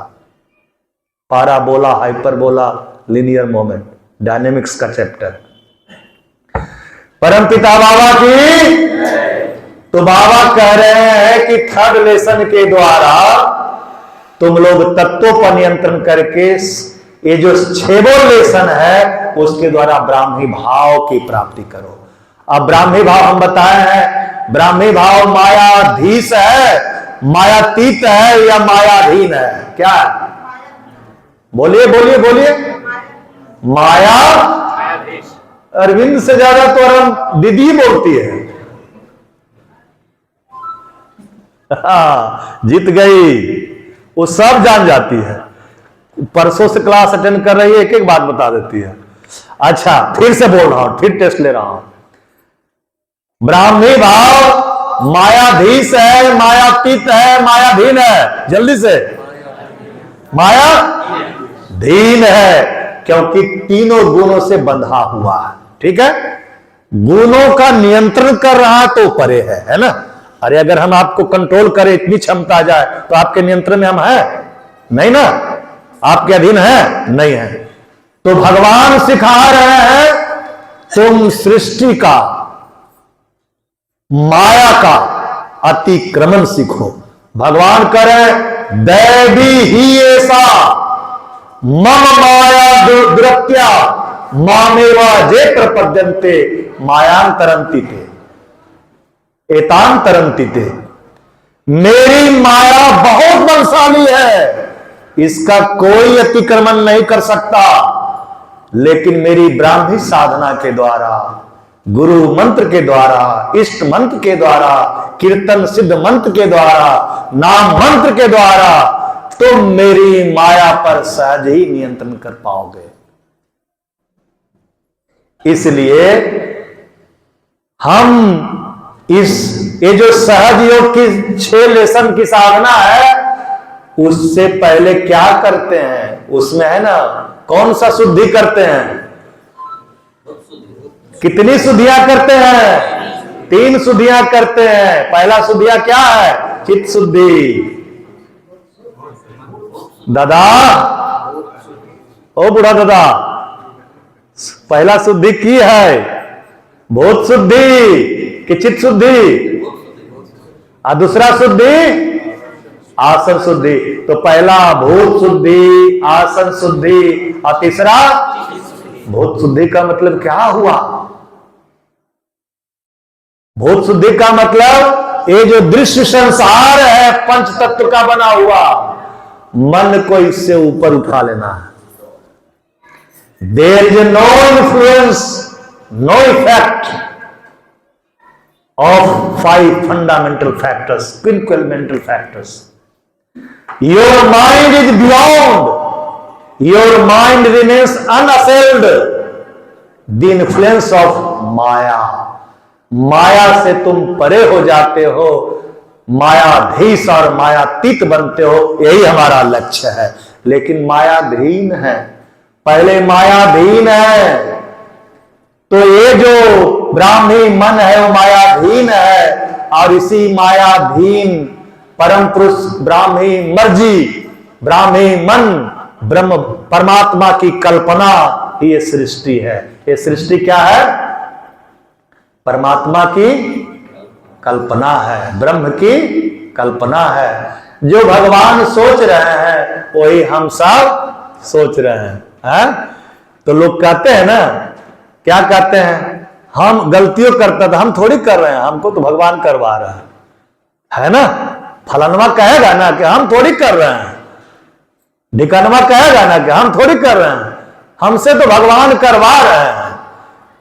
ये बतवा तो सचमुच में सही है, ये बात तो सब सही है, लेकिन कह रहे हैं कि ये काम कोई तभी कर सकता जब ब्रह्म भाव में आ जाए, और जो ब्रह्म भाव में आ जाएगा वो गलत काम नहीं कर सकता। अब मैं संस्मरण सुनाता हूं। हमारे वयोवृद्ध वरिष्ठ आदरणीय माननीय सभी दादा जानते हैं कि हमारे बिंदेश्वरी दादा बाबा के मन का एक अंश थे। उनकी मृत्यु, वो अल्पायु थे, उनकी मृत्यु 55 में ही हो रही थी। बाबा ने अपनी इच्छा से उनको रोक दिया और बाबा ने अपने मन का एक अंश उसमें डाल दिया, तब जो है वो जीवित हो गए। तो एक दिन की घटना है, बाबा हमेशा बोले कि बिंदेश्वरी ब्राह्मी भाव में रहता है। कहां रहता है? ब्राह्मी भाव में रहता है, हर क्षण मेरी भाव में रहता है। एक दिन नगीना दादा, बाबा ने नगीना दादा को आशीर्वाद दिया कि अगर दोबारा तुमको जन्म लेना पड़े, दूसरी बार तुम जन्म लोगे तो दूसरे ग्रह पर तारक ब्रह्म बन करके जाओगे। ध्यान से समझिएगा एक एक इशारा। इसका मतलब हर मनुष्य तारक ब्रह्म बन सकता है? हर मनुष्य तारक ब्रह्म बन सकता कि नहीं बन सकता? अब हम सब प्रमाणित करेंगे धीरे धीरे, हम वही ला रहे हैं घुमा फिरा करके। बाबा कह रहे हैं वो नगीना दादा जिनको इतना बड़ा आशीर्वाद मिला था कि अगला जन्म में वो तारक ब्रह्म के शरीर का माध्यम महासंभूति बनेगा, पूर्णत्व की साधना इसने पूरा कर लिया है। और पूर्णत्व की साधना पूरा कई जीवन जीने के बाद सभी तारक ब्रह्म के सही परीक्षाओं से पास कर लिया है। इस जीवन में भी थोड़ी वासना दे दिया हूं, ये सिगरेट भी पी लेता। सिद्ध पुरुष तारक ब्रह्म बनने वाला है, पूर्णत्व की साधना कर चुका है, लेकिन परम पुरुष फिर भी माया के अधीन स्थूल तमगुनी वासना देकर उसको सहज एकदम उसको अनजाना बना देते हैं, उसको कुछ जानने नहीं देते कि वो कितना पहुंचा हुआ। चेन स्मोकर थे जिस विभाग में वो काम करते थे इस जीवन में। आंख मुना रहा है अरविंद का, ऐसे कैसे होता है? बिना ये सब समझे, ये सब समझ लेंगे जटिल से जटिल समस्या आ जाएगी, मुस्कुरा देंगे कोई राज है। और नहीं समझेंगे ये कैसे हो गया, बड़का बड़का प्रवचन नभातुता में मार रहा था, आज कैसे गड़बड़ हो गया। सब कुछ हो सकता है, किसी का सब कुछ हो सकता है। वही परशिवानंद अवधूत नारियल एक गलती गुरु को मर गए दर्द से कराते कराते, उसी जंगल के नदी के किनारे पड़े रहे पेड़ के नीचे एक शिला पत्थर पर, और मृत्यु हो गई। मरने के बाद 150 साल तक नारियल के पेड़ में रहे। जब 69 में इसी रांची प्रांगण में जब बाबा कहे परशिवानंद तुम अपना पिछला जीवन जानते हो? बोले नहीं बाबा, 150 साल तक तुम नारियल के पेड़ में थे।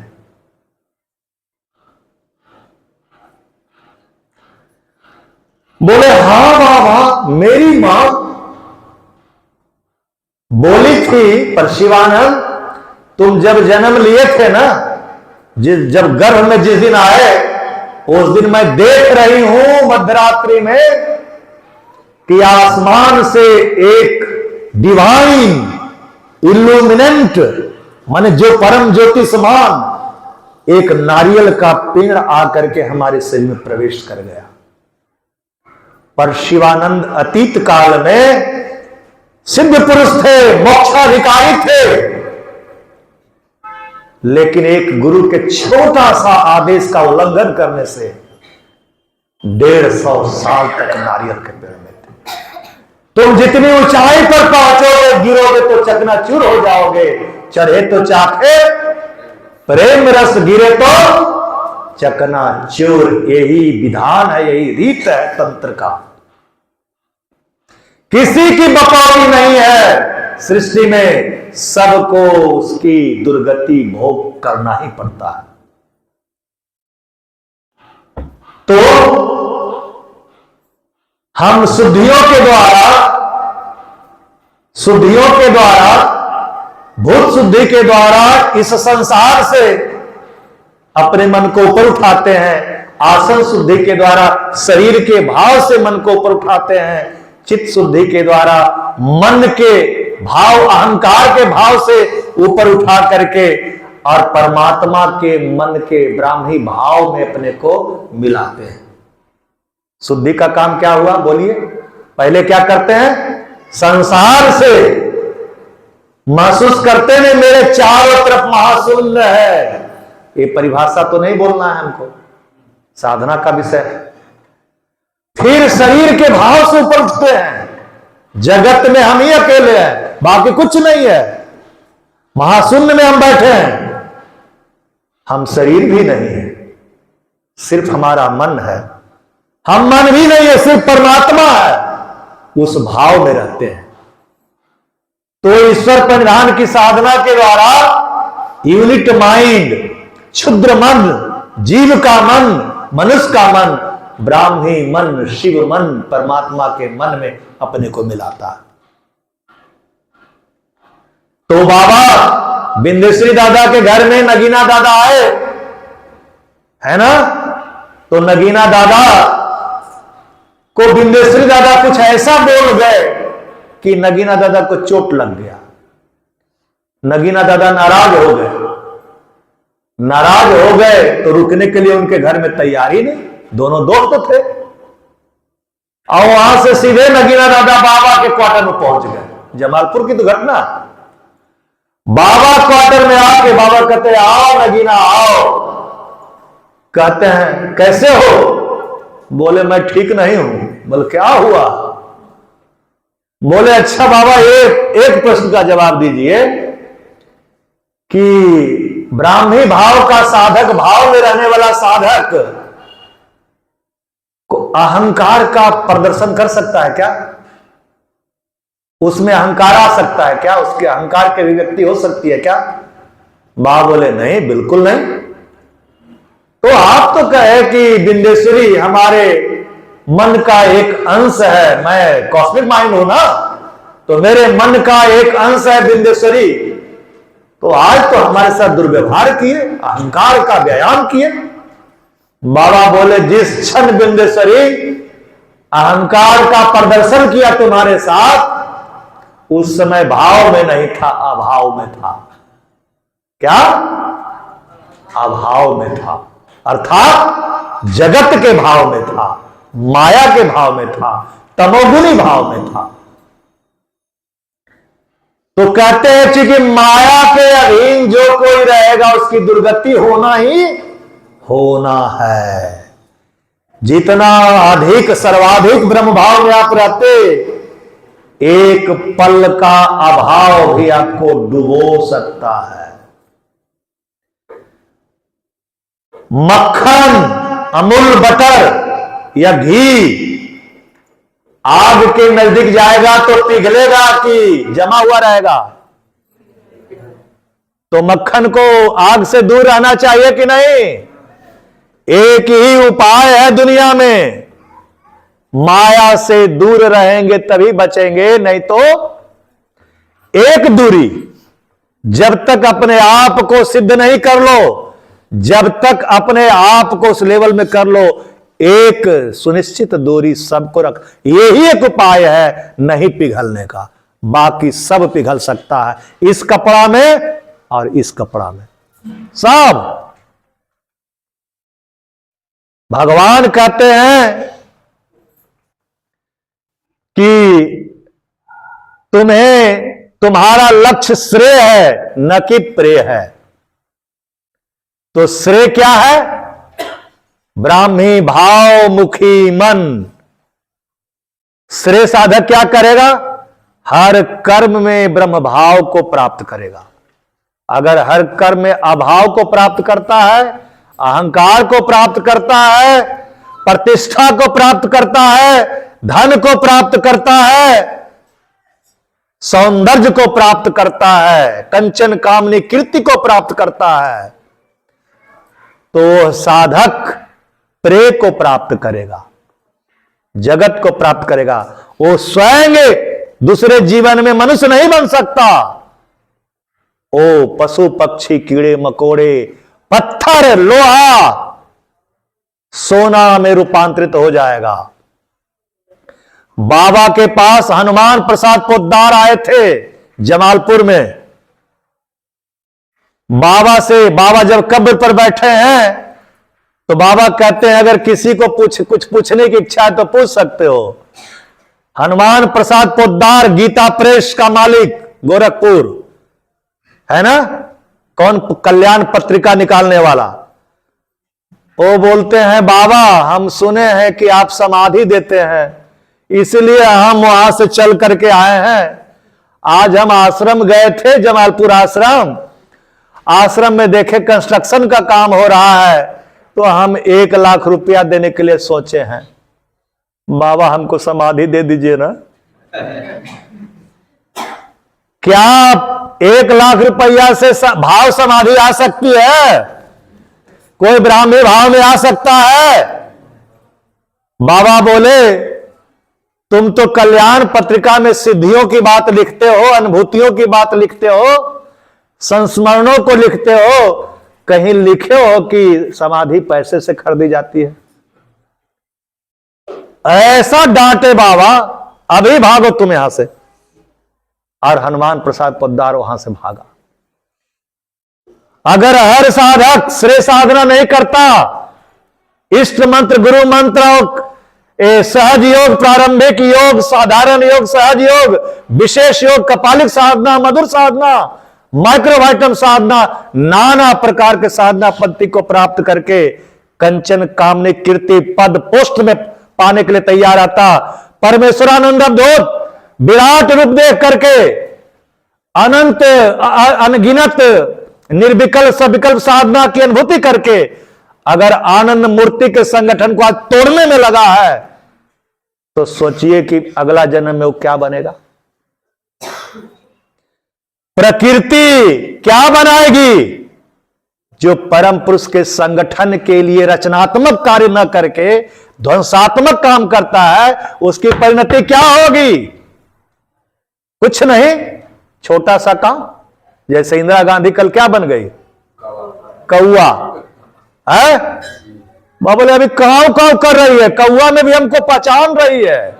हम बताए थे ना, कौआ में भी पहचान रही है, क्योंकि कल बताए या नहीं बताए, रिपोर्टिंग में एक बाबा, एक दादा को आप लोग सब जानते हैं, डाल्टन ने बोला तो उनको पूरे जानता, उनका तो सगे संबंधी भी है यहां, निर्मोहन दादा, बोल ही देता हूं अब नहीं है। बाबा बोले पिछला जीवन में सुअर था, और उससे पिछला जीवन में महान सिद्ध संत था। एक छोटी सी त्रुटि कहां पहुंचा सकता किसको? नभातीतानंद किस गर्त में चला जाएगा, कोई रोक नहीं सकता। आनंद मूर्ति किसी का नहीं है। क्यों नहीं है? क्योंकि उनके सिवा कोई और है भी नहीं। ब्रह्म के सिवा कुछ और है ब्रह्म के लिए? बाबा किसका ध्यान करते हैं? बोलिए। ब्रह्म के सिवा क्या है? उनकी सृष्टि है, उनकी कल्पना है। उस सृष्टि में ब्रह्म क्या देखते हैं? स्वयं को देखते हैं, किसी का शरीर नहीं देखते। हम लोग का जब रिपोर्टिंग होता था बाबा के सामने, तो दादा लोग को रिपोर्टिंग लेते थे दिगंबर बना करके। दीदी लोग कहती थी कि आपकी बेटियां, हम भी दिगंबर बनेंगे। बाबा कहते हैं भारतीय संस्कृति आड़े आ रहा है, कहेगा सदगुरु आनंद मूर्ति जी ऐसा काम करवा रहे हैं। मैं जानता हूं 1000 साड़ियां पहन लो तो भी मैं जानता हूं, एक्सरे कर सकता हूं, मेरे लिए कुछ भी नहीं है। इसलिए भगवान आनंद मूर्ति जी के लिए सब नंगा है। उनके लिए कहीं कोई कपड़ा, उनके लिए कहीं कुछ लेयर नहीं चाहिए, सब कुछ, क्योंकि सिर्फ आत्मा दिखते हैं। उनके लिए कोई शरीर, कपड़ा, 5 भूत, पंचभूत तत्व, सब कुछ नहीं है। क्या है? सिर्फ कल्पना है उनकी। क्या है? आप अपने मन में कल्पना करते हैं कि नहीं करते हैं? आप अपने मन में स्वप्न देखते हैं कि नहीं देखते हैं? जब निद्रा काल होती है तो सो जाते हैं तो स्वप्न आता है कि नहीं आता? जिसको कोई स्वप्न नहीं आता वो सब कुछ पा चुका है, याद रखिए। कौन कौन स्वप्न होता है? कामज स्वप्न, संस्कारज स्वप्न, ज्ञानज स्वप्न, आत्मज स्वप्न। दिन रात जो वासनाएं हैं, भौतिक वासनाएं जो आप सोचते रहते हैं, वही रात में स्वप्न देखते हैं, लेकिन सूक्ष्म रूप से देखते हैं। तो कह रहे हैं कि ब्राह्मी भाव में नहीं रहेंगे तो जगत का स्वप्न देखते रहेंगे।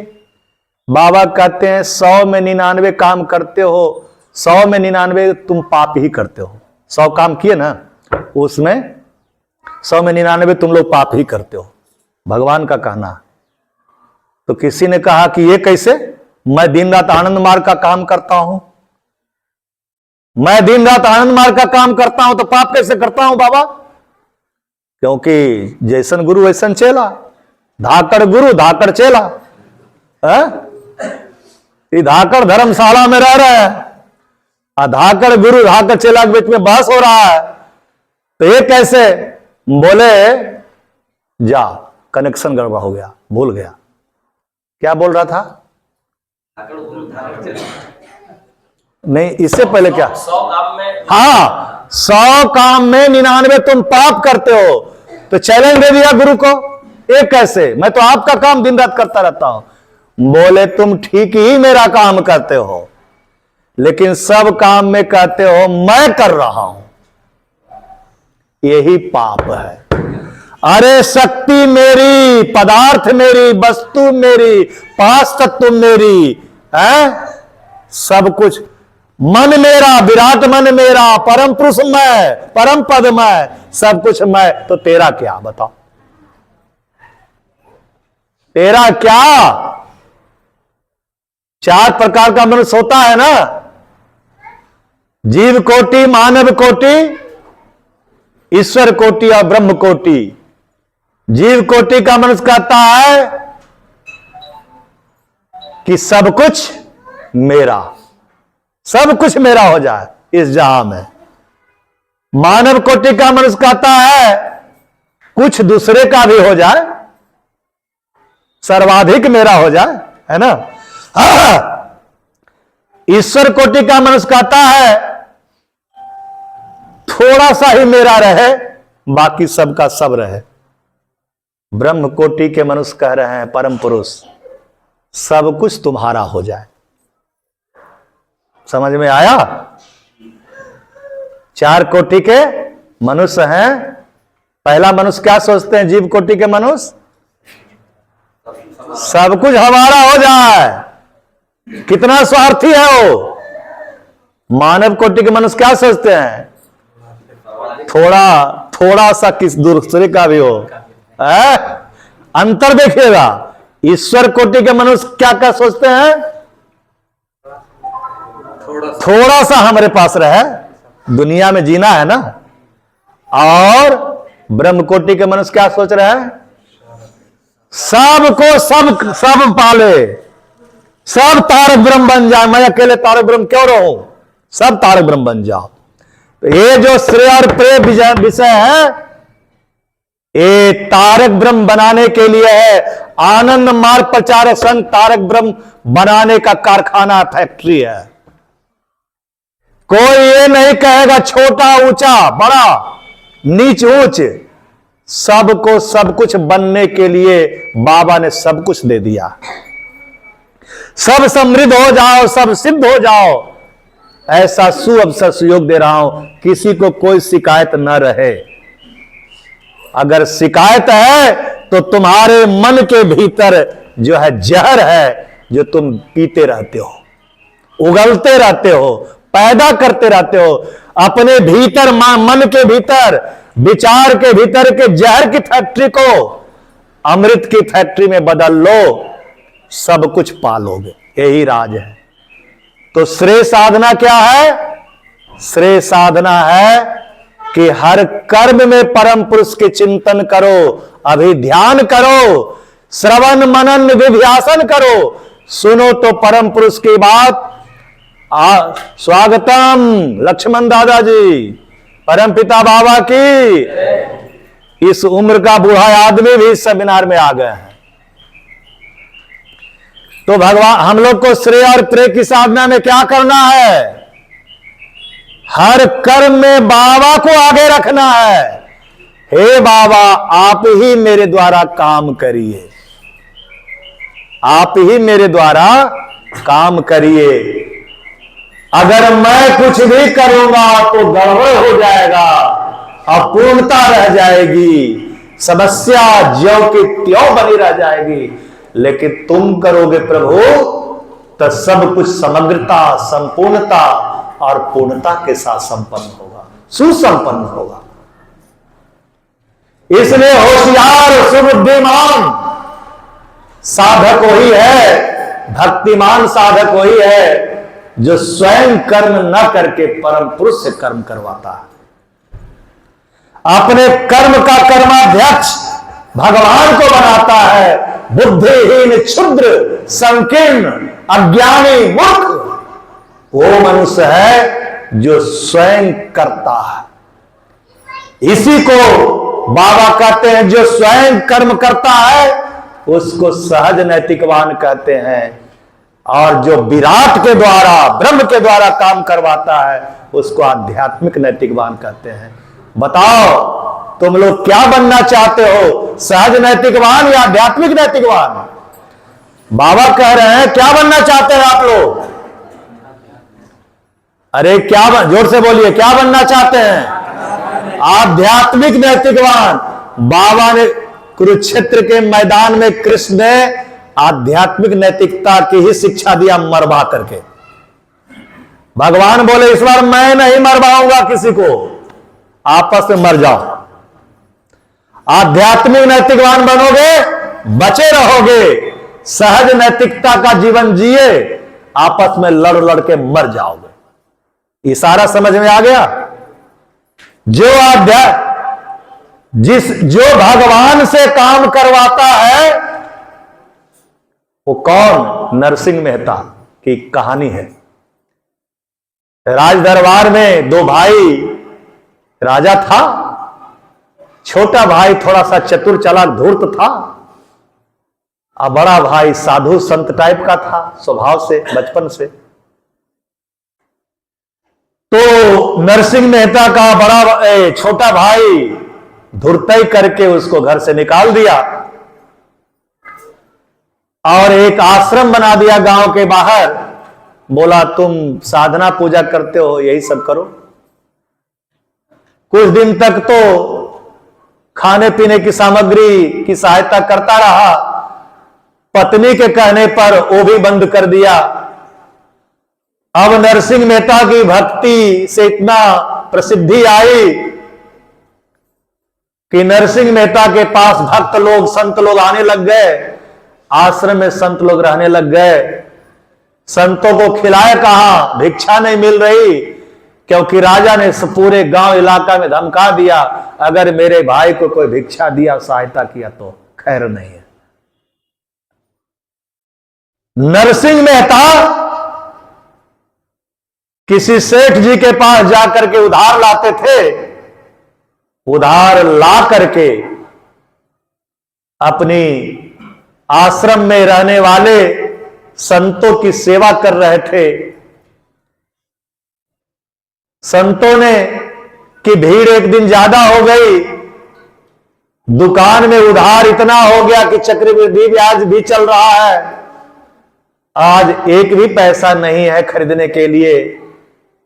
आश्रम में आए हुए आगंतुकों, अतिथियों, संतों की क्या सेवा की जाए। भक्त जीवन की भक्ति के लिए ये चैलेंज था।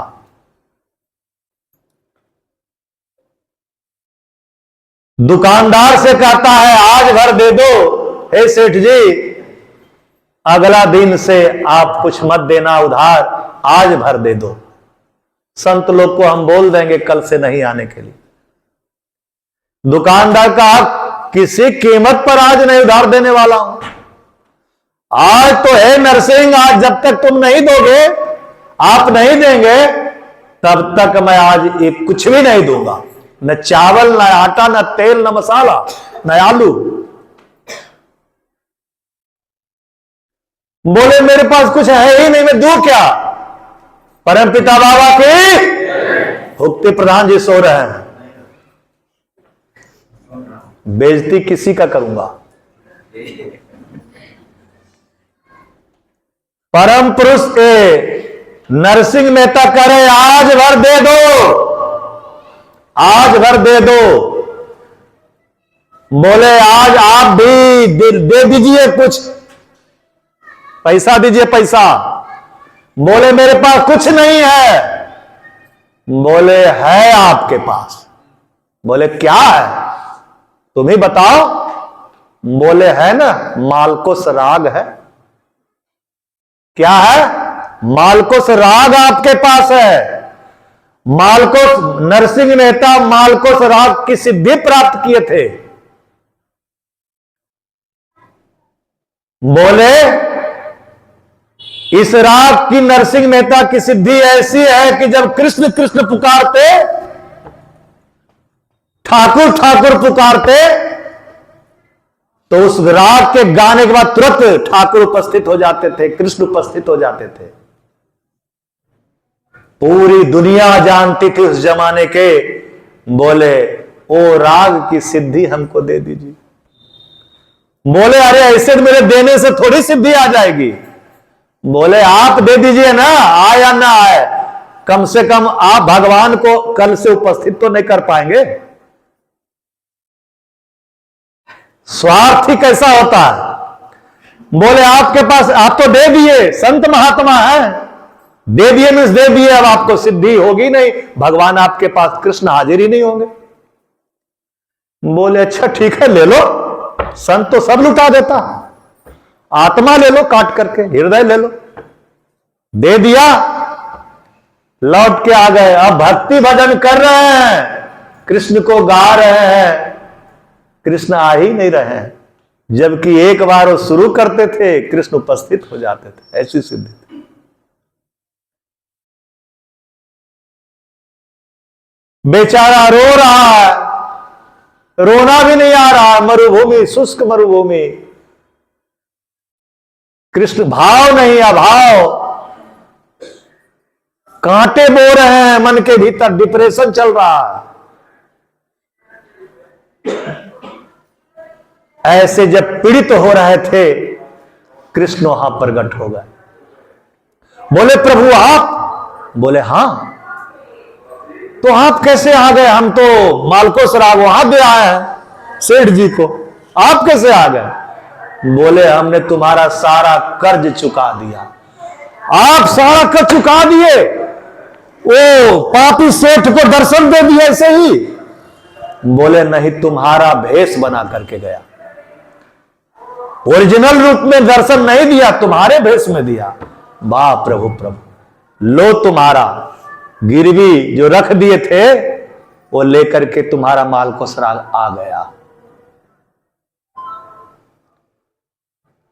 ब्राह्मी भाव की प्राप्ति, श्रेष्ठ साधना की प्राप्ति, ऐसे ही त्याग करवा करके, परीक्षा लेकर के, 7 प्रकार की तांत्रिक परीक्षा लेकर के गुरु कठिन से कठिन परीक्षा, यहां तक कि अपने ऊपर विश्वास भी खत्म करवा लेंगे ये भगवान है कि भी नहीं।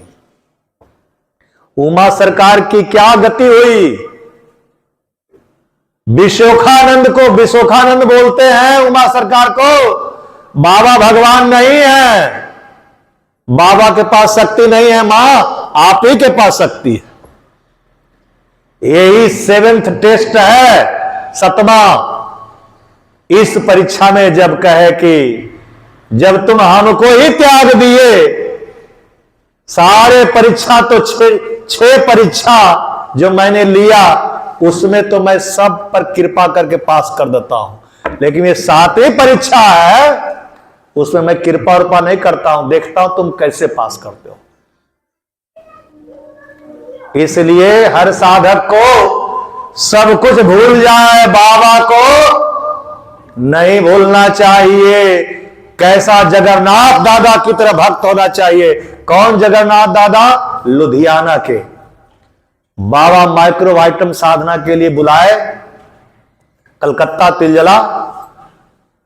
जगन्नाथ दादा वहां पहुंचे, अनपढ़, अपढ़, अनपढ़ शब्द होता नहीं, अपढ़ होता है। बेचारे घी का बिजनेस करते थे, व्यापार करते थे, घी तौल रहे हैं, भाव में चले जाते थे, घी गिर जाता था तो सामने वाला बोलता था गिर गया तो हम कैसे पैसवा देंगे? बोलता बिना बाबा की इच्छा के बिना थोड़ी गिरा, और दूसरा घी दे देते हैं, ले जा पैसा, वो वाला के गिर गया वो नहीं देना, बाबा गिरा दिए तो गिरा दिए। ऐसे ही कोटा में, राजस्थान के कोटा में मैं एक बुढ़िया मां से भुंजा खरीद रहा था, ट्रेनर बन के गया था, शाम को घूम रहा था बाजार में, भुंजा मुझे बहुत पसंद है जो राजन ला के दिया कल, है ना। तो बुढ़िया मां उसके जो तौल रही थी तो वो क्या बच गया, रस्सी तो गिर गया। तो हम बोले मां गिर गया तो मैं इसका पैसा नहीं दूंगा, आप गिराया है। बोला जा जा सन्यासी बन गया है। अरे बिना भगवान के इच्छा के पत्ता नहीं हिलता है। जर्मनी अमेरिका के लोग पीएचडी करेंगे तो भी ये डायलॉग नहीं देंगे। भारत के प्राण भूमि में, हृदय भूमि में ये आत्मा की प्रवाह सतत प्रवाहित होती रहती है। यहां किसी को ब्रह्म विद्या सीखने की जरूरत नहीं है, यहां के रग रग में, रक्त के कण कण में दिव्यता प्रवाहित हो रही है। क्या बोल रहा था, क्या बोल रहा था?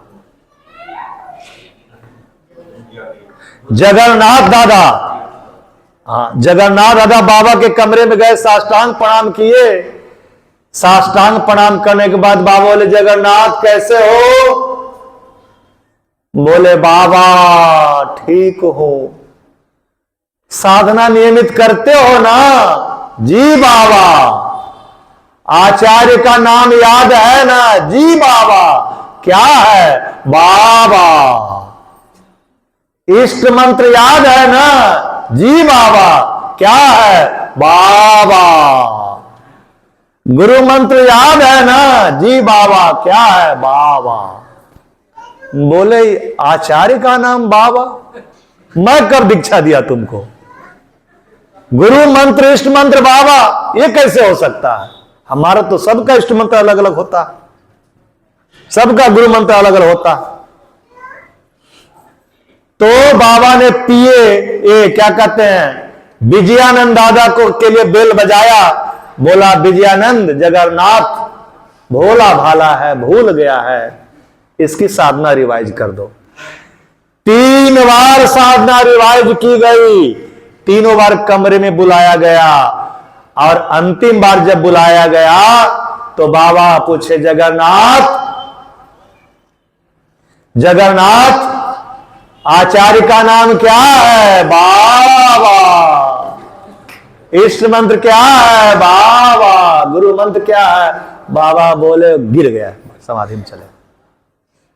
सेंट्रल के सारे दादा लोग को उपस्थित बाबा किए और बोले सुन लो सेंटर वालों, दादा लोग, बाबा कह रहे हैं जिसका इष्ट मंत्र, गुरु मंत्र, नाम मंत्र हो जाता है वो सब कुछ परमात्मा को पा लेता है, वो संपूर्ण को हासिल कर लेता है, वो पूर्णत्व की साधना को संपूर्ण कर लेता है। इसलिए श्रेय साधक अपनी कठोर तपस्या के द्वारा, श्रद्धा और निष्ठा के द्वारा हर क्षण श्रेय भाव में, ब्राह्मी भाव में, परम पुरुष के भाव में, परम पद के भाव में रखेगा। और अगर भूल गए हैं तो एक ही भूलने का बाबा कहते हैं माफ करूंगा, जो मेरे मिशन के साथ न्याय करेगा, जो मेरे संस्था के भाव में रहेगा, मेरे संस्था के कल्याण के बारे में सोचेगा।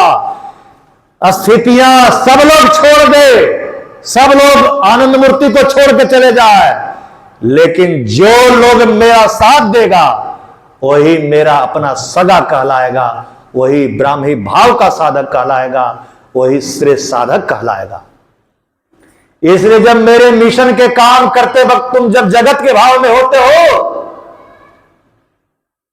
तो ये जो तुम्हारी जड़ साधना है, पदार्थ साधना है, उस साधना को मैं कर लेता हूं। जब आनंद मार्ग का काम करते करते जगत की चिंतन होती है कि नहीं होती है? दुनिया में रहते रहते, घर देखते देखते, सब बच्चे को पढ़ाते पढ़ाते जगत का भाव आता है कि नहीं आता? तो बाबा कह रहे हैं जब तुम अपने पत्नी को, पति को, बच्चे बच्चे को मदालसा की तरह, राजा जनक की तरह शिक्षित प्रशिक्षित करते हो, तुम अपने परिवार के प्रिय भाव बंधन में नहीं फंसते हो। गुरु मंत्र लेकर के उनके भाव में जाकर के सबके साथ जो सद्व्यवहार करते हो, तो उसमें जो तुम्हारा जड़ भाव पैदा लेता है, उस जड़ भाव के जगह पर मैं प्रवेश कर जाता हूं। मुझे तो पता है कि मेरे भक्त कब मेरे भाव जड़ बंधन में आ गए। एक बार बाबा हमें बोले तुम्हारी भी परीक्षा होगी। हम बोले बाबा मैं कभी पास ही नहीं कर सकता, काहे के लिए आप मेरी परीक्षा लेना चाहते हैं? आप परीक्षा उसको लीजिए जो पास करना चाहता है। मैं एक पल भी पास करने वाला नहीं हूं। मैं तो दिन रात जो दुनिया के भोग में ही रहूंगा, लिप्त रहूंगा, अगर आपकी कृपा एक पल के लिए न हो तो। इसलिए सेम जो मैं सोच रहा हूं, हर मनुष्य की यही स्टेटस है। जो इस ब्रह्मांड का है, इस ग्रह का चिंतन है, वही ब्रह्मांड के आखिरी किनारे का चिंतन है। समग्र ग्रहों का ये में रहने वाले मानव जातियों की चिंतन है, और सबके साथ एक ही हाल है। इसलिए संपूर्णता की साधना समर्पण की साधना से ही संभव है। श्रेय साधना में भगवान कहते हैं प्रतिष्ठित हो जाओ तो तुम मुक्ति, मोक्ष और पूर्ण काम पुरुष बन जाओगे। ये आखिरी मेरा प्रवचन होगा। श्रेय साधना और प्रेय साधना, जगत में रहना छोड़ना किसी को नहीं है, लेकिन किसी के शरीर को नहीं देखेंगे, न बेटा के शरीर को देखेंगे, न बेटा के मन को देखेंगे, न बेटा के अहंकार को देखेंगे। बेटा के भीतर जो दिव्य आत्मा है उसी का दर्शन का अभ्यास करेंगे गुरु मंत्र के द्वारा। यही भगवान सिखा रहे हैं। और तुम सबको मेरे मिशन के लिए तैयार कर रहे हो। परिवार में रह करके छोटा परिवार और विराट परिवार को एक साथ मिशन के भाव में रह रहे हो, तो जड़ बंधन आएगा तो उसकी साधना मैं करूंगा। ऐसा करके तुम इसी जीवन में मुक्ति भी पा सकते हो, मोक्ष भी पा सकते हो, और इसके ऊपर परम पद को प्राप्त करने का मतलब है कि तुम पूर्ण काम पुरुष बन सकते हो, निर्मांचित पुरुष बन सकते हो, उसी को कृत पुरुष बन सकते हो, उसी को कृतात्मा कहते हैं। ये सब क्या थोड़ा थोड़ा स्पष्ट करता हूं। जब साधक ब्राह्मी भाव को साधना के द्वारा, ब्रह्म साधना के द्वारा, ब्रह्म विद्या के द्वारा भाव में प्रतिष्ठित करके ब्राह्मी भाव को उपलब्ध होगा, उसको मुक्ति कहते हैं। लेकिन जब परम पुरुष जो विश्व के नाभि केंद्र है, विश्वस्य केंद्रम है, जब तुम उसमें अपने स्वयं को प्रतिष्ठित करोगे, अर्थात निर्विकल्प को प्राप्त करोगे, इसको मोक्ष कहते हैं या निर्विकल्प समाधि कहते हैं। ब्राह्मी भाव में प्रतिष्ठा होगी तो सविकल्प समाधि, भाव से महाभाव में जाएंगे, भाव को प्राप्त करेंगे। लेकिन जब बाबा कहते हैं जब परम पद को प्राप्त कर लोगे तो तुम पूर्ण काम पुरुष हो जाओगे, कृत पुरुष हो जाओगे। ये जो पूर्ण काम पुरुष है, कृत पुरुष है, यही अगले जन्म में महासंभूति, महाकौल, तारक ब्रह्म का माध्यम बनते हैं। शरीर मिलेगा उसको महासंभूति कहेंगे। मनुष्य का शरीर और को संभूति कहते हैं, हम सब के शरीर को संभूति कहते हैं, लेकिन बाबा आनंद मूर्ति के शरीर को महासंभूति कहते हैं। संभूति जो 5 तत्व से बनता है, महासंभूति जो 5 तत्व के अलावा ब्राह्मी चित्त से बनता है। तो परम पुरुष जो ब्राह्मी चित्त है, ब्राह्मी चित्त से तो पंच तत्व का निर्माण होता है। तो पंच तत्व से हम लोग बने हैं, किंतु परम पुरुष का जो शरीर है, तारक ब्रह्म का जो शरीर है, ये ब्राह्मी चित्त स्वयं है। जब चाहे तारक ब्रह्म अपने को हूबहू प्रकट कर सकते, लेकिन कोई मनुष्य जब चाहे तो अपने आप को प्रकट नहीं कर सकता, क्योंकि वो संभूति है। लेकिन एक बार ब्रह्म विद्या ब्रह्म साधना के द्वारा पूर्ण काम पूर्णत्व को प्राप्त कर लेगा, जो मोक्ष से भी परे है, तो साधक पूर्ण काम पुरुष बन करके अर्थात महासंभूति बन करके कभी भी अपने आप को कहीं भी प्रकट कर सकता है। इसलिए आनंद मार्ग की ब्रह्म साधना पद्धति तारक ब्रह्म बनाने की कारखाना है, फैक्ट्री है। सब कोई तारक ब्रह्म बन सकते हैं। अब आप पर निर्भर है कि संसार चाहिए या तारक ब्रह्म चाहिए, क्या बनना है। जो बनना है ये सब कुछ आप पर निर्भर करता है। यहां कोई किसी को बनाने नहीं आया है, यहां सब बनने आया है। और बनने की एक ही विधि है, करना, कराना और करवाना। स्वयं करिए, करवाइए, करिए, कराइए और करवाइए, 3 काम करना होगा, तभी मुक्ति, मोक्ष और पूर्णत्व, पूर्ण काम की अवस्था को प्राप्त कर सकते हैं।